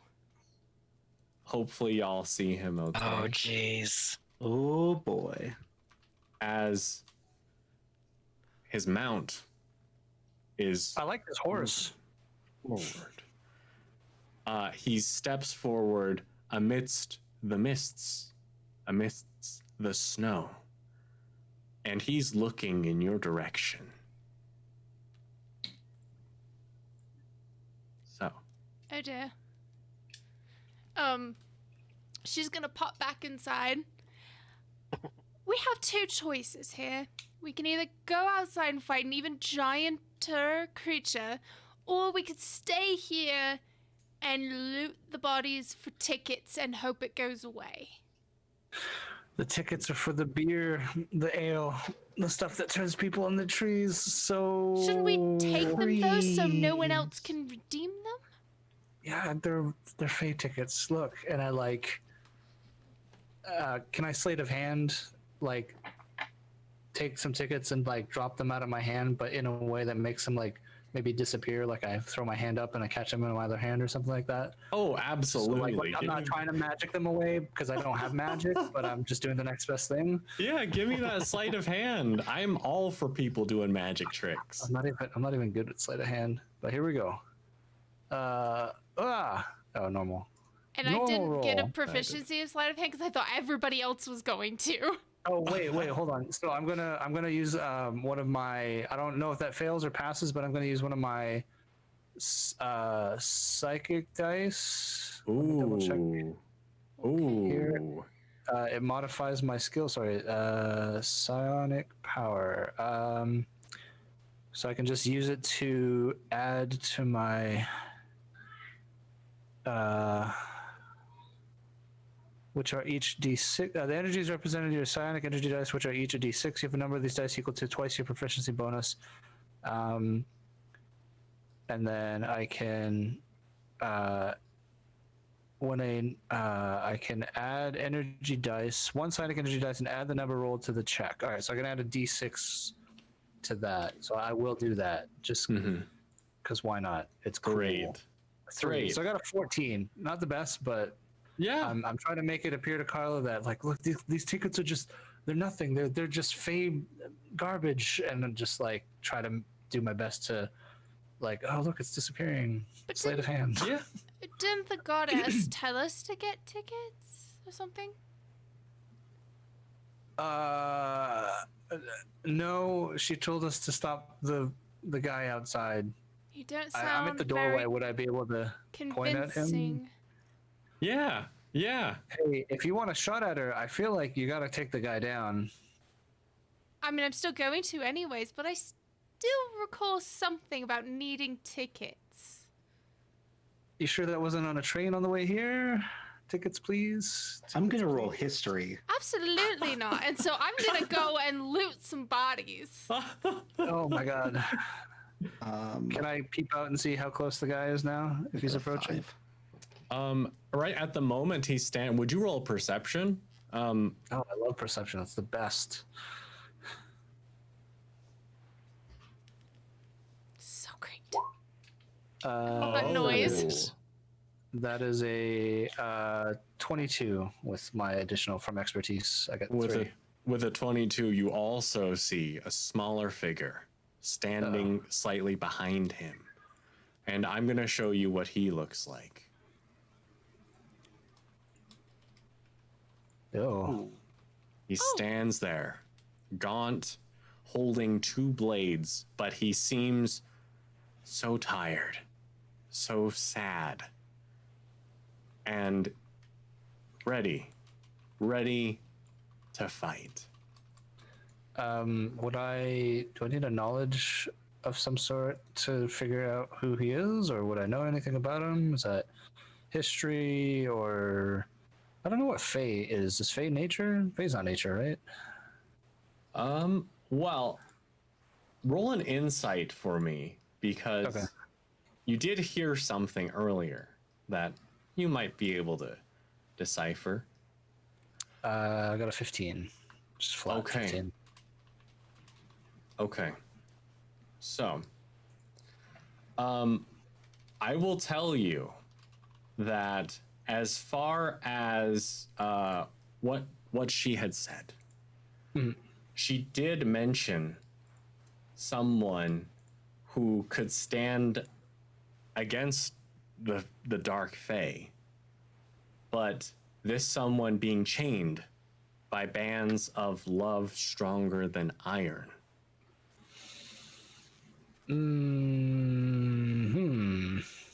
And I don't see these bands of iron. I just see him behind, or No.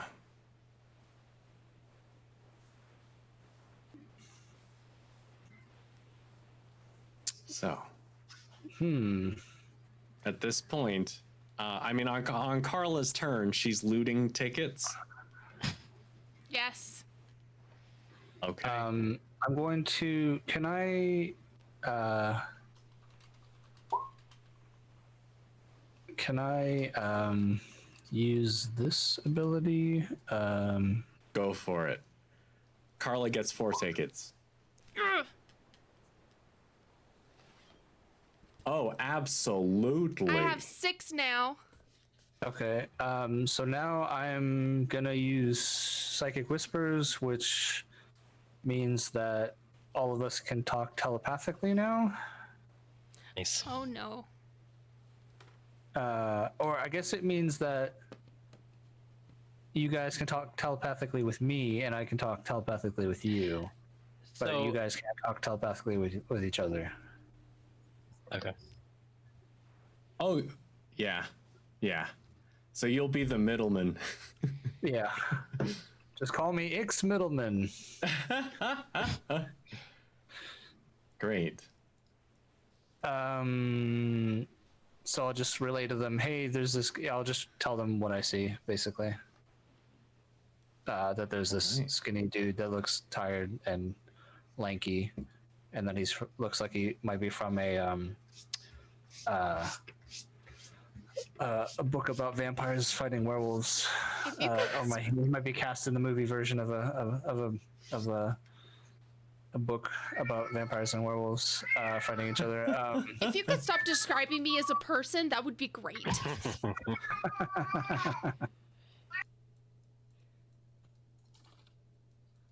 Sorry, my cat is Okay. wailing at me. I was wondering what kind of creature that was. Yeah, that's probably my cat. What was I gonna say? I guess Ix is going to. Dang it! And there's no. You said that the thing is trapped by chains, like in the description of what she told us. Yeah. Chained by bands of love stronger than iron. But no sign of any chains on either him or the other guy. No. But my thought is, could it be the woman that fell out of the diamond that was bound? That was my. Good idea. I wasn't sure which one. Are you relating this? And is she still on the ground? This woman? She is. Okay. Did you relay that to the rest of the party, or is this an internal thought? I think this is internal. Okay. I guess I can. I will relay that. So what I can do is go try to wake her, and that can just be my Okay. my focus. All right. So sorry, I broke out of initiative for a second here, but Carla, you were able to get 4 tickets. Will, in the midst of the actions, you're gonna go try to wake her up. Is that? I guess I should. I'm kind of checking with this psychic ability. Mm-hmm. Can we is that? Are we okay with that? What does the team feel? Okay, yeah, I'll do that. Oh yeah. Yeah, I'll keep up. As your captain, I will keep up defenses. Self-proclaimed, you have not Okay, been voted in at any The way. fairy voted me in. To be fair, he does have. am your To be fair, he captain. does have a ship. That is true. He does have a ship. I'll give him that. Great. So, in that case, Will, you would be able to go over to her, and it doesn't take much. It seems like as you like what would you do to wake her up? So yeah, first I would, as I get closer, maybe just see if there's anything that I notice about her. You know, is this still an okay situation to walk in on? Is she going to become hostile? And then if it seems okay, just, I don't know, maybe gently kind of touch her shoulder or say something like, "Hi, are you okay?" Great. So, like as you maneuver closer, you would note that she does seem to be kind of coming to, but very groggy. When you touch her shoulder, she's like, "Oh, I'm free. Thank you. Yeah, of course. Can you tell us who you are? What happened? How did you get trapped? Well, I'm sorry, my head, uh, I just remember I was at the carnival and I was about to, I was gonna warn my husband, and then I just felt myself suddenly very far away in these clouds. Everywhere I turned, everywhere I went, all I could see were more clouds, no matter how much I ran. So at some point, I couldn't run anymore, and I just sat down. My name's Tessa. Okay. My name's Will. Do you need anything? Can I help you? Maybe a drink? Yeah, I'm let me really see. thirsty. What do I have? Water? We've got some strong ale. I would love Turn some into a ale. tree! I think you have a water skin. Yes, I do. Yeah, I hand her my water skin. Great. She's drinking, but she's still a little unsteady. Like you can see as she takes a drink, she tries to stand up, but you immediately see her legs buckle. Okay. Yeah, I just motion for her to sit down, just rest. It'll be okay. Okay. Thank you. I guess from here I'll just communicate back. So the psychic communication only goes to Ix, correct? And then he can spread. So I'll just say, Yeah. you know, she's okay. It's my understanding that she's just a woman in the wrong place, wrong time kind of thing. Like she's no one of importance. Is that correct? I mean, she hasn't given any indication that she's anything special aside from the fact that she was imprisoned. Okay. I mean, just for due diligence, I'll just say, do you know anything of what's going on here? And then just kind of gesture to like everything, you know, the ice, what was it? The rider? Sorry, I forgot his name. The Cold Rider? Cold Rider, yeah. She'll say, I know I was gonna warn my husband that there was someone impersonating him.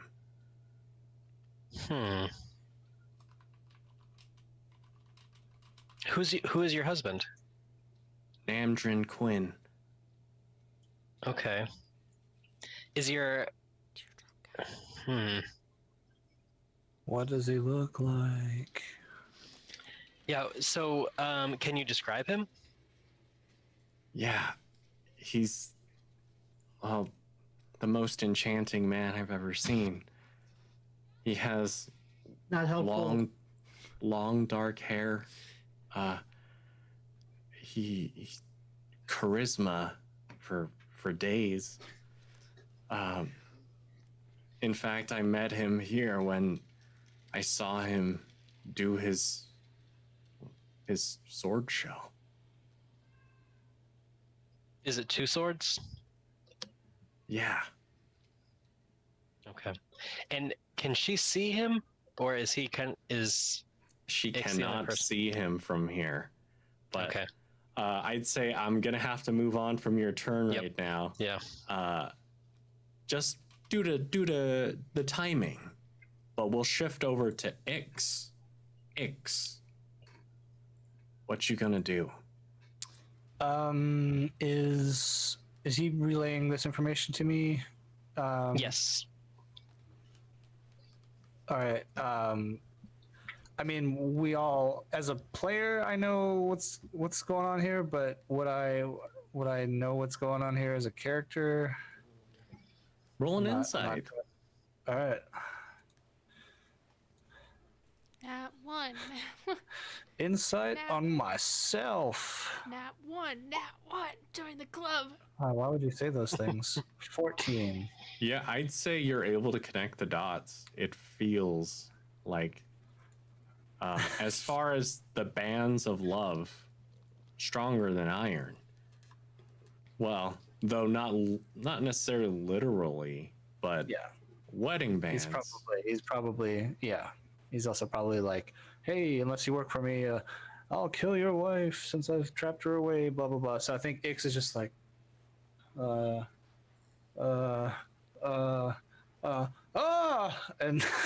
they would just relay the message to the rest of the group. Oh, the woman is the guy behind the frost spirits.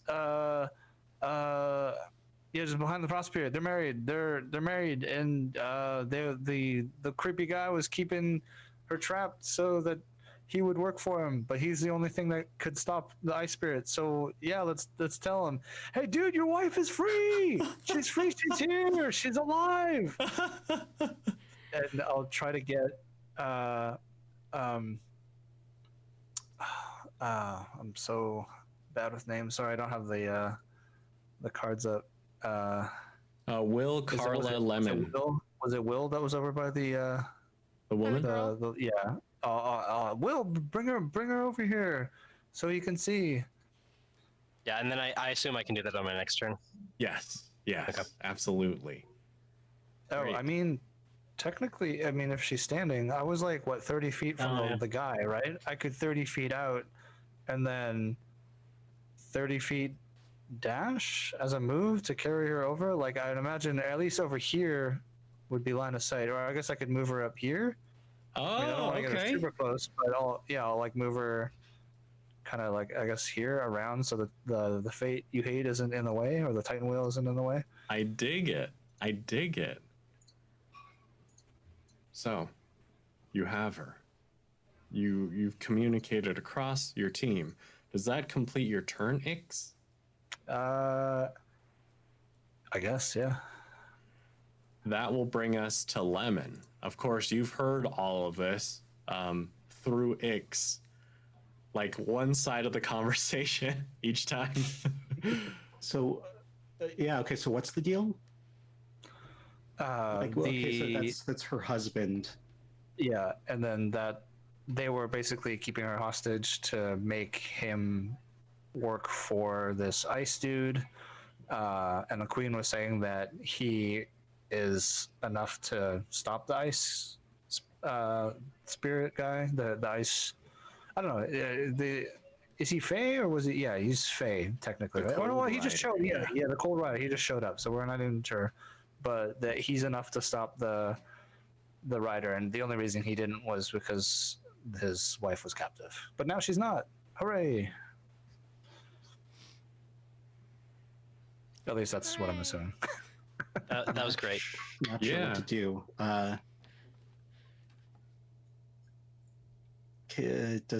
Does the man see his wife at this point? She's still laying on the ground and he's outside. Well, she's in Ix's arms next to the right. fate you hate. At the moment, like, you've heard this plan, Lemon, but from where you are, you wouldn't be able to see necessarily what's really gone on outside unless you go out there. How sturdy is the top of the tent? Because I've got slippers of spider climbing. Can I get on top of the tent and make a long range attack? Oh yeah, do Excellent. That's what I do. I like rush out, quickly climb up with my slippers, my slippy slips. Take aim. So the goal is to get the horsemen to move. I mean, you could probably climb in from the inside, right? Don't tents have like a hole in the top? You could just climb in from the inside and just walk out the top. Oh, that's fair. Yeah, That's clever. Yeah. You wouldn't even have to go outside.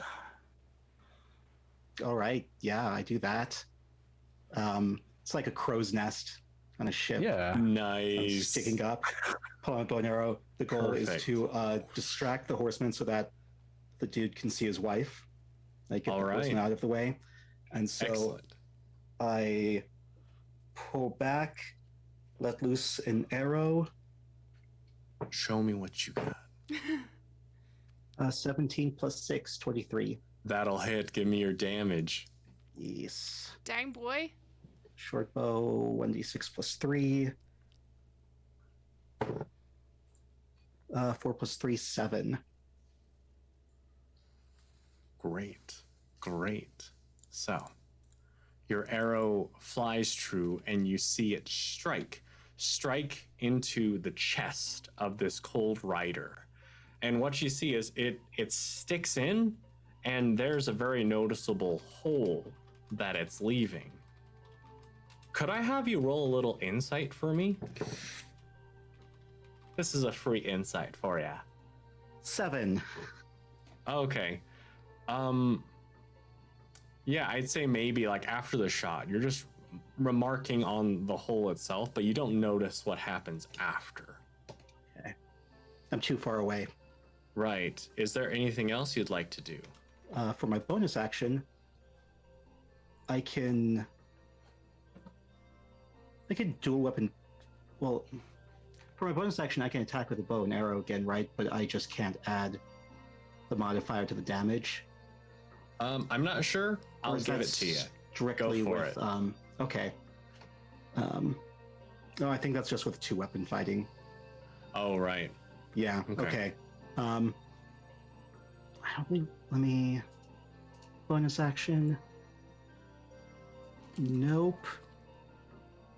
Okay. Yeah. I guess I'm staying there. Okay. Does that complete your turn? Yes. All right. And now it's time for good old Cold Rider. Yes. After having strode forth, getting hit with an arrow.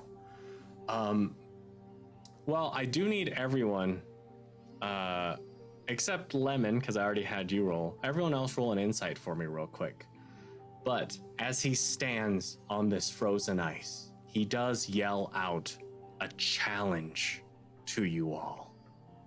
And he says, "Heroes, those who would stand against the power of ice and the might of the North, come face me and face death."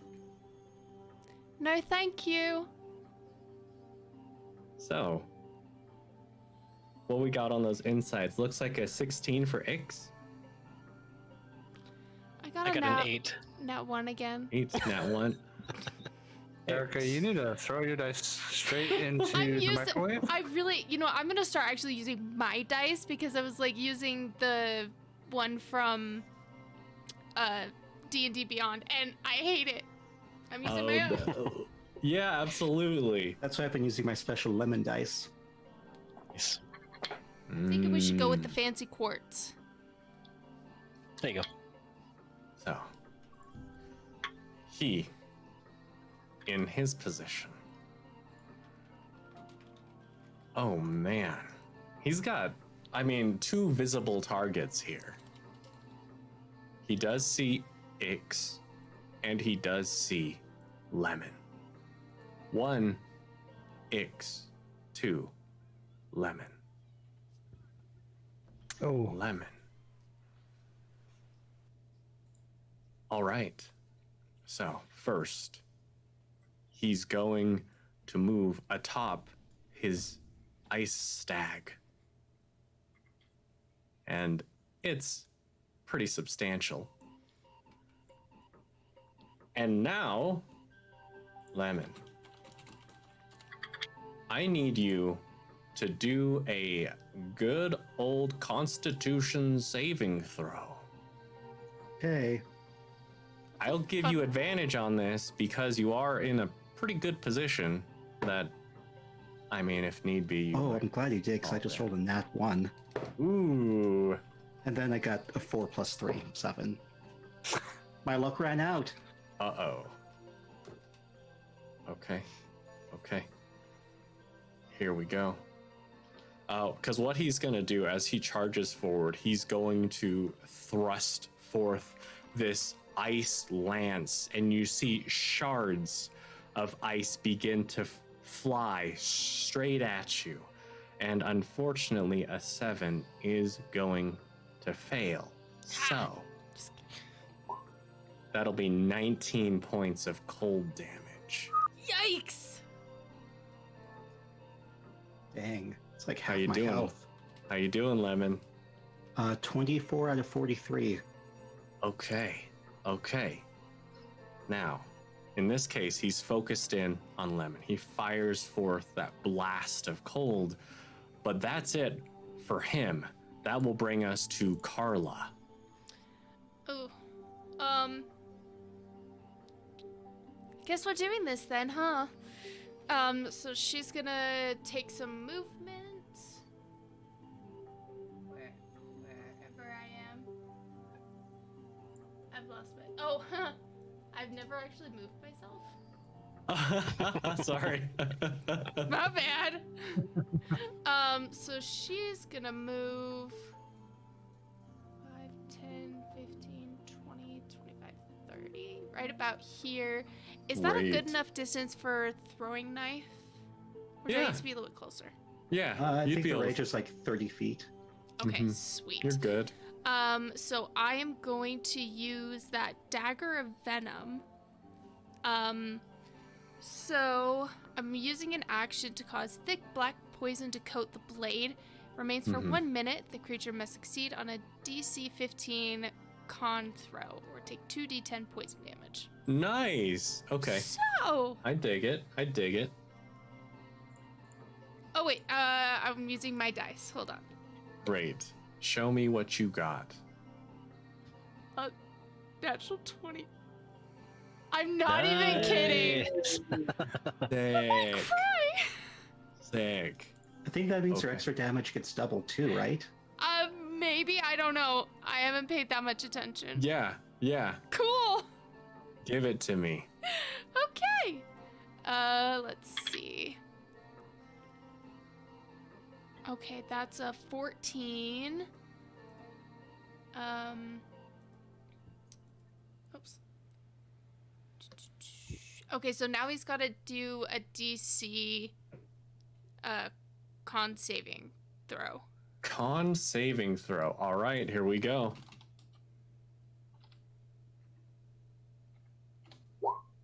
I'm sure that'll fail, whatever the DC is. It was 15.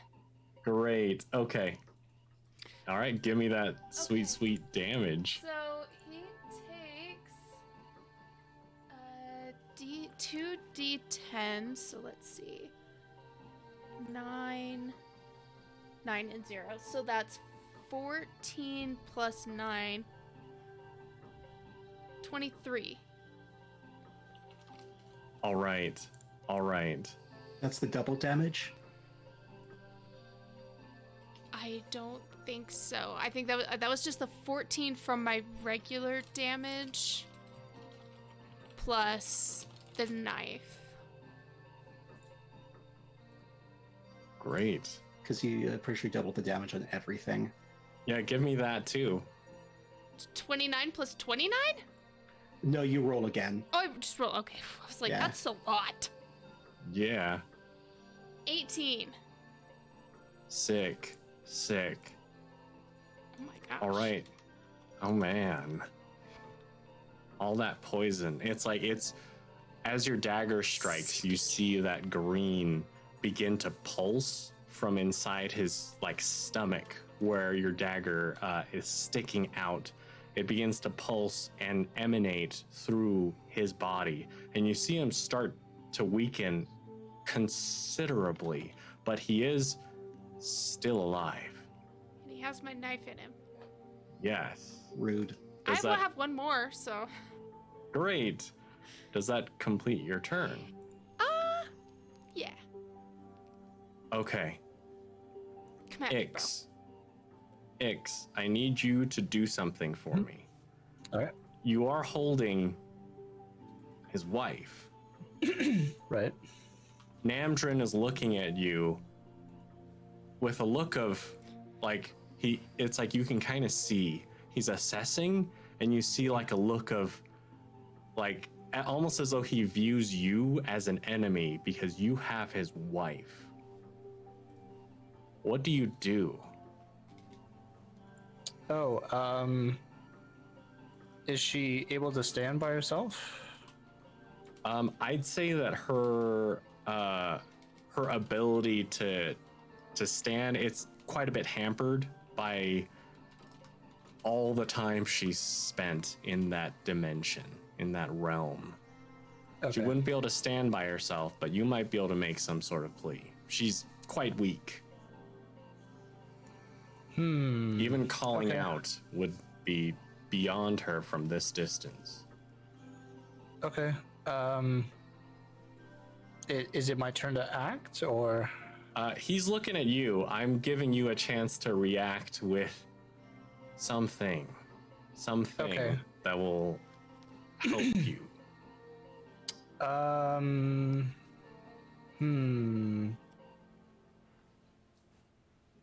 trying to think of what I can do as a reaction. I think I'm going to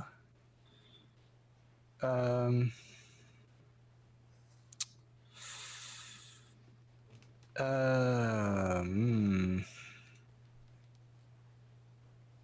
bad you don't have vicious mockery. I love that one. It is one of my favorite spells. Though now that I have knives that can do psychic damage, I might do a rogue bard combo one day and just like throw knives and throw words. Nice. Sick. I think I'm going to the psychic whispers is an action. Can I use that even though you're asking me to do a reaction, or what sort of leeway do I have here? I would allow you to use it as a reaction right now. Okay, well then I'm going to. It doesn't say I break communication with other people if I do it again. Mm-hmm. So I'm just gonna add them to the one. I do have to spend a psi dice, but I have enough, like, because it's equal to double my proficiency, so I'll have 4 left. Great. And then I'll add them in, and I'll just give him the whole blast. Look, and like as I'm talking, I think I'm just gonna maybe shift a little bit more femme, so maybe he doesn't think that it's some dude holding his wife.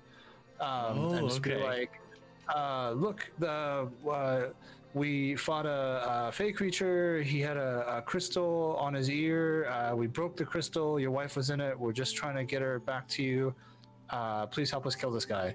And I will put her on the ground in a seated position. No, I don't know how to do that without it making it like, cause it like, oh, dang it. How can I do it? How do I hold her in a way that seems non-threatening? I guess is that performance? Is that a persuasion because I'm talking to him, or either performance or persuasion, and I'm going to give you advantage since you're spending that psychic dice to establish that communication with him.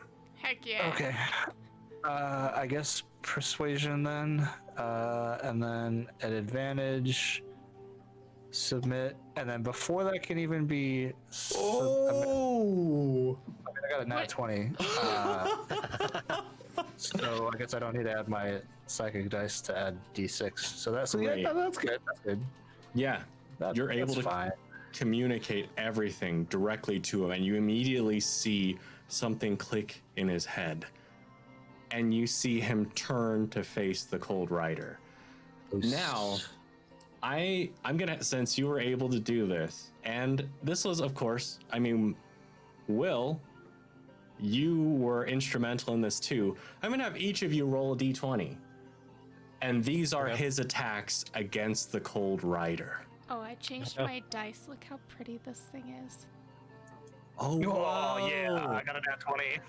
Oh my gosh! You're not gonna believe me. I got a nat 1. Oh, okay. I thought a nat 20 was coming. I was like, after a night of nat 20s. Oh man! I got a nat 20, and then it was like, screw you. Will, what was your roll? I got an 18. Great. Ugh. So, let's see. I'm gonna have you both, Will and, well, I guess I should say Mitch and Clone. You guys are gonna roll the damage he does to the Cold Rider, since you were able to break him from this. So, I need both of you to roll a die 6 Okay. plus 6. Ah, 1. All right, so Okay. 7, so 14. So I roll guess, 2. 'cause it's double. So roll 2 or just roll a 6 plus 6? Yeah, roll 2. Okay. Okay. Ooh. 5 total. Okay. Yeah, it's like with your impassioned plea. I would say in this case, it's like it's so powerful that everyone connected to you telepathically hears this. But most of all, your target, Namdrin Quinn, hears it, rushes forward, takes 2 big slashes against the Cold Rider. And it's like you see the Cold Rider, that pulsing poison, and he is almost done. He's still astride his stag. That's Namdrin Quinn's turn. And now it's Will's turn. Oh boy. Will, you do have something special. The fox? Or is it something secret? I mean, not to nudge too hard, but you did get something. Yeah, let me look.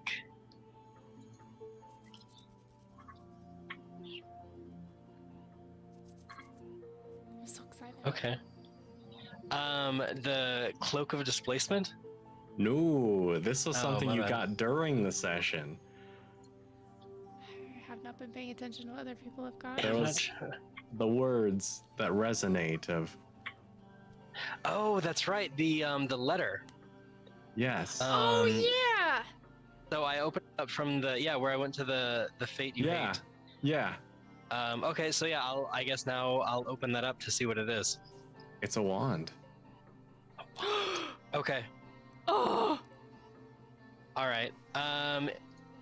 So I guess I will point the wand at the Cold Rider. Roll 3 die 6 for me, Oh, jeez. and then double the result. I like your magic words, your funny words, Magic Man. 24.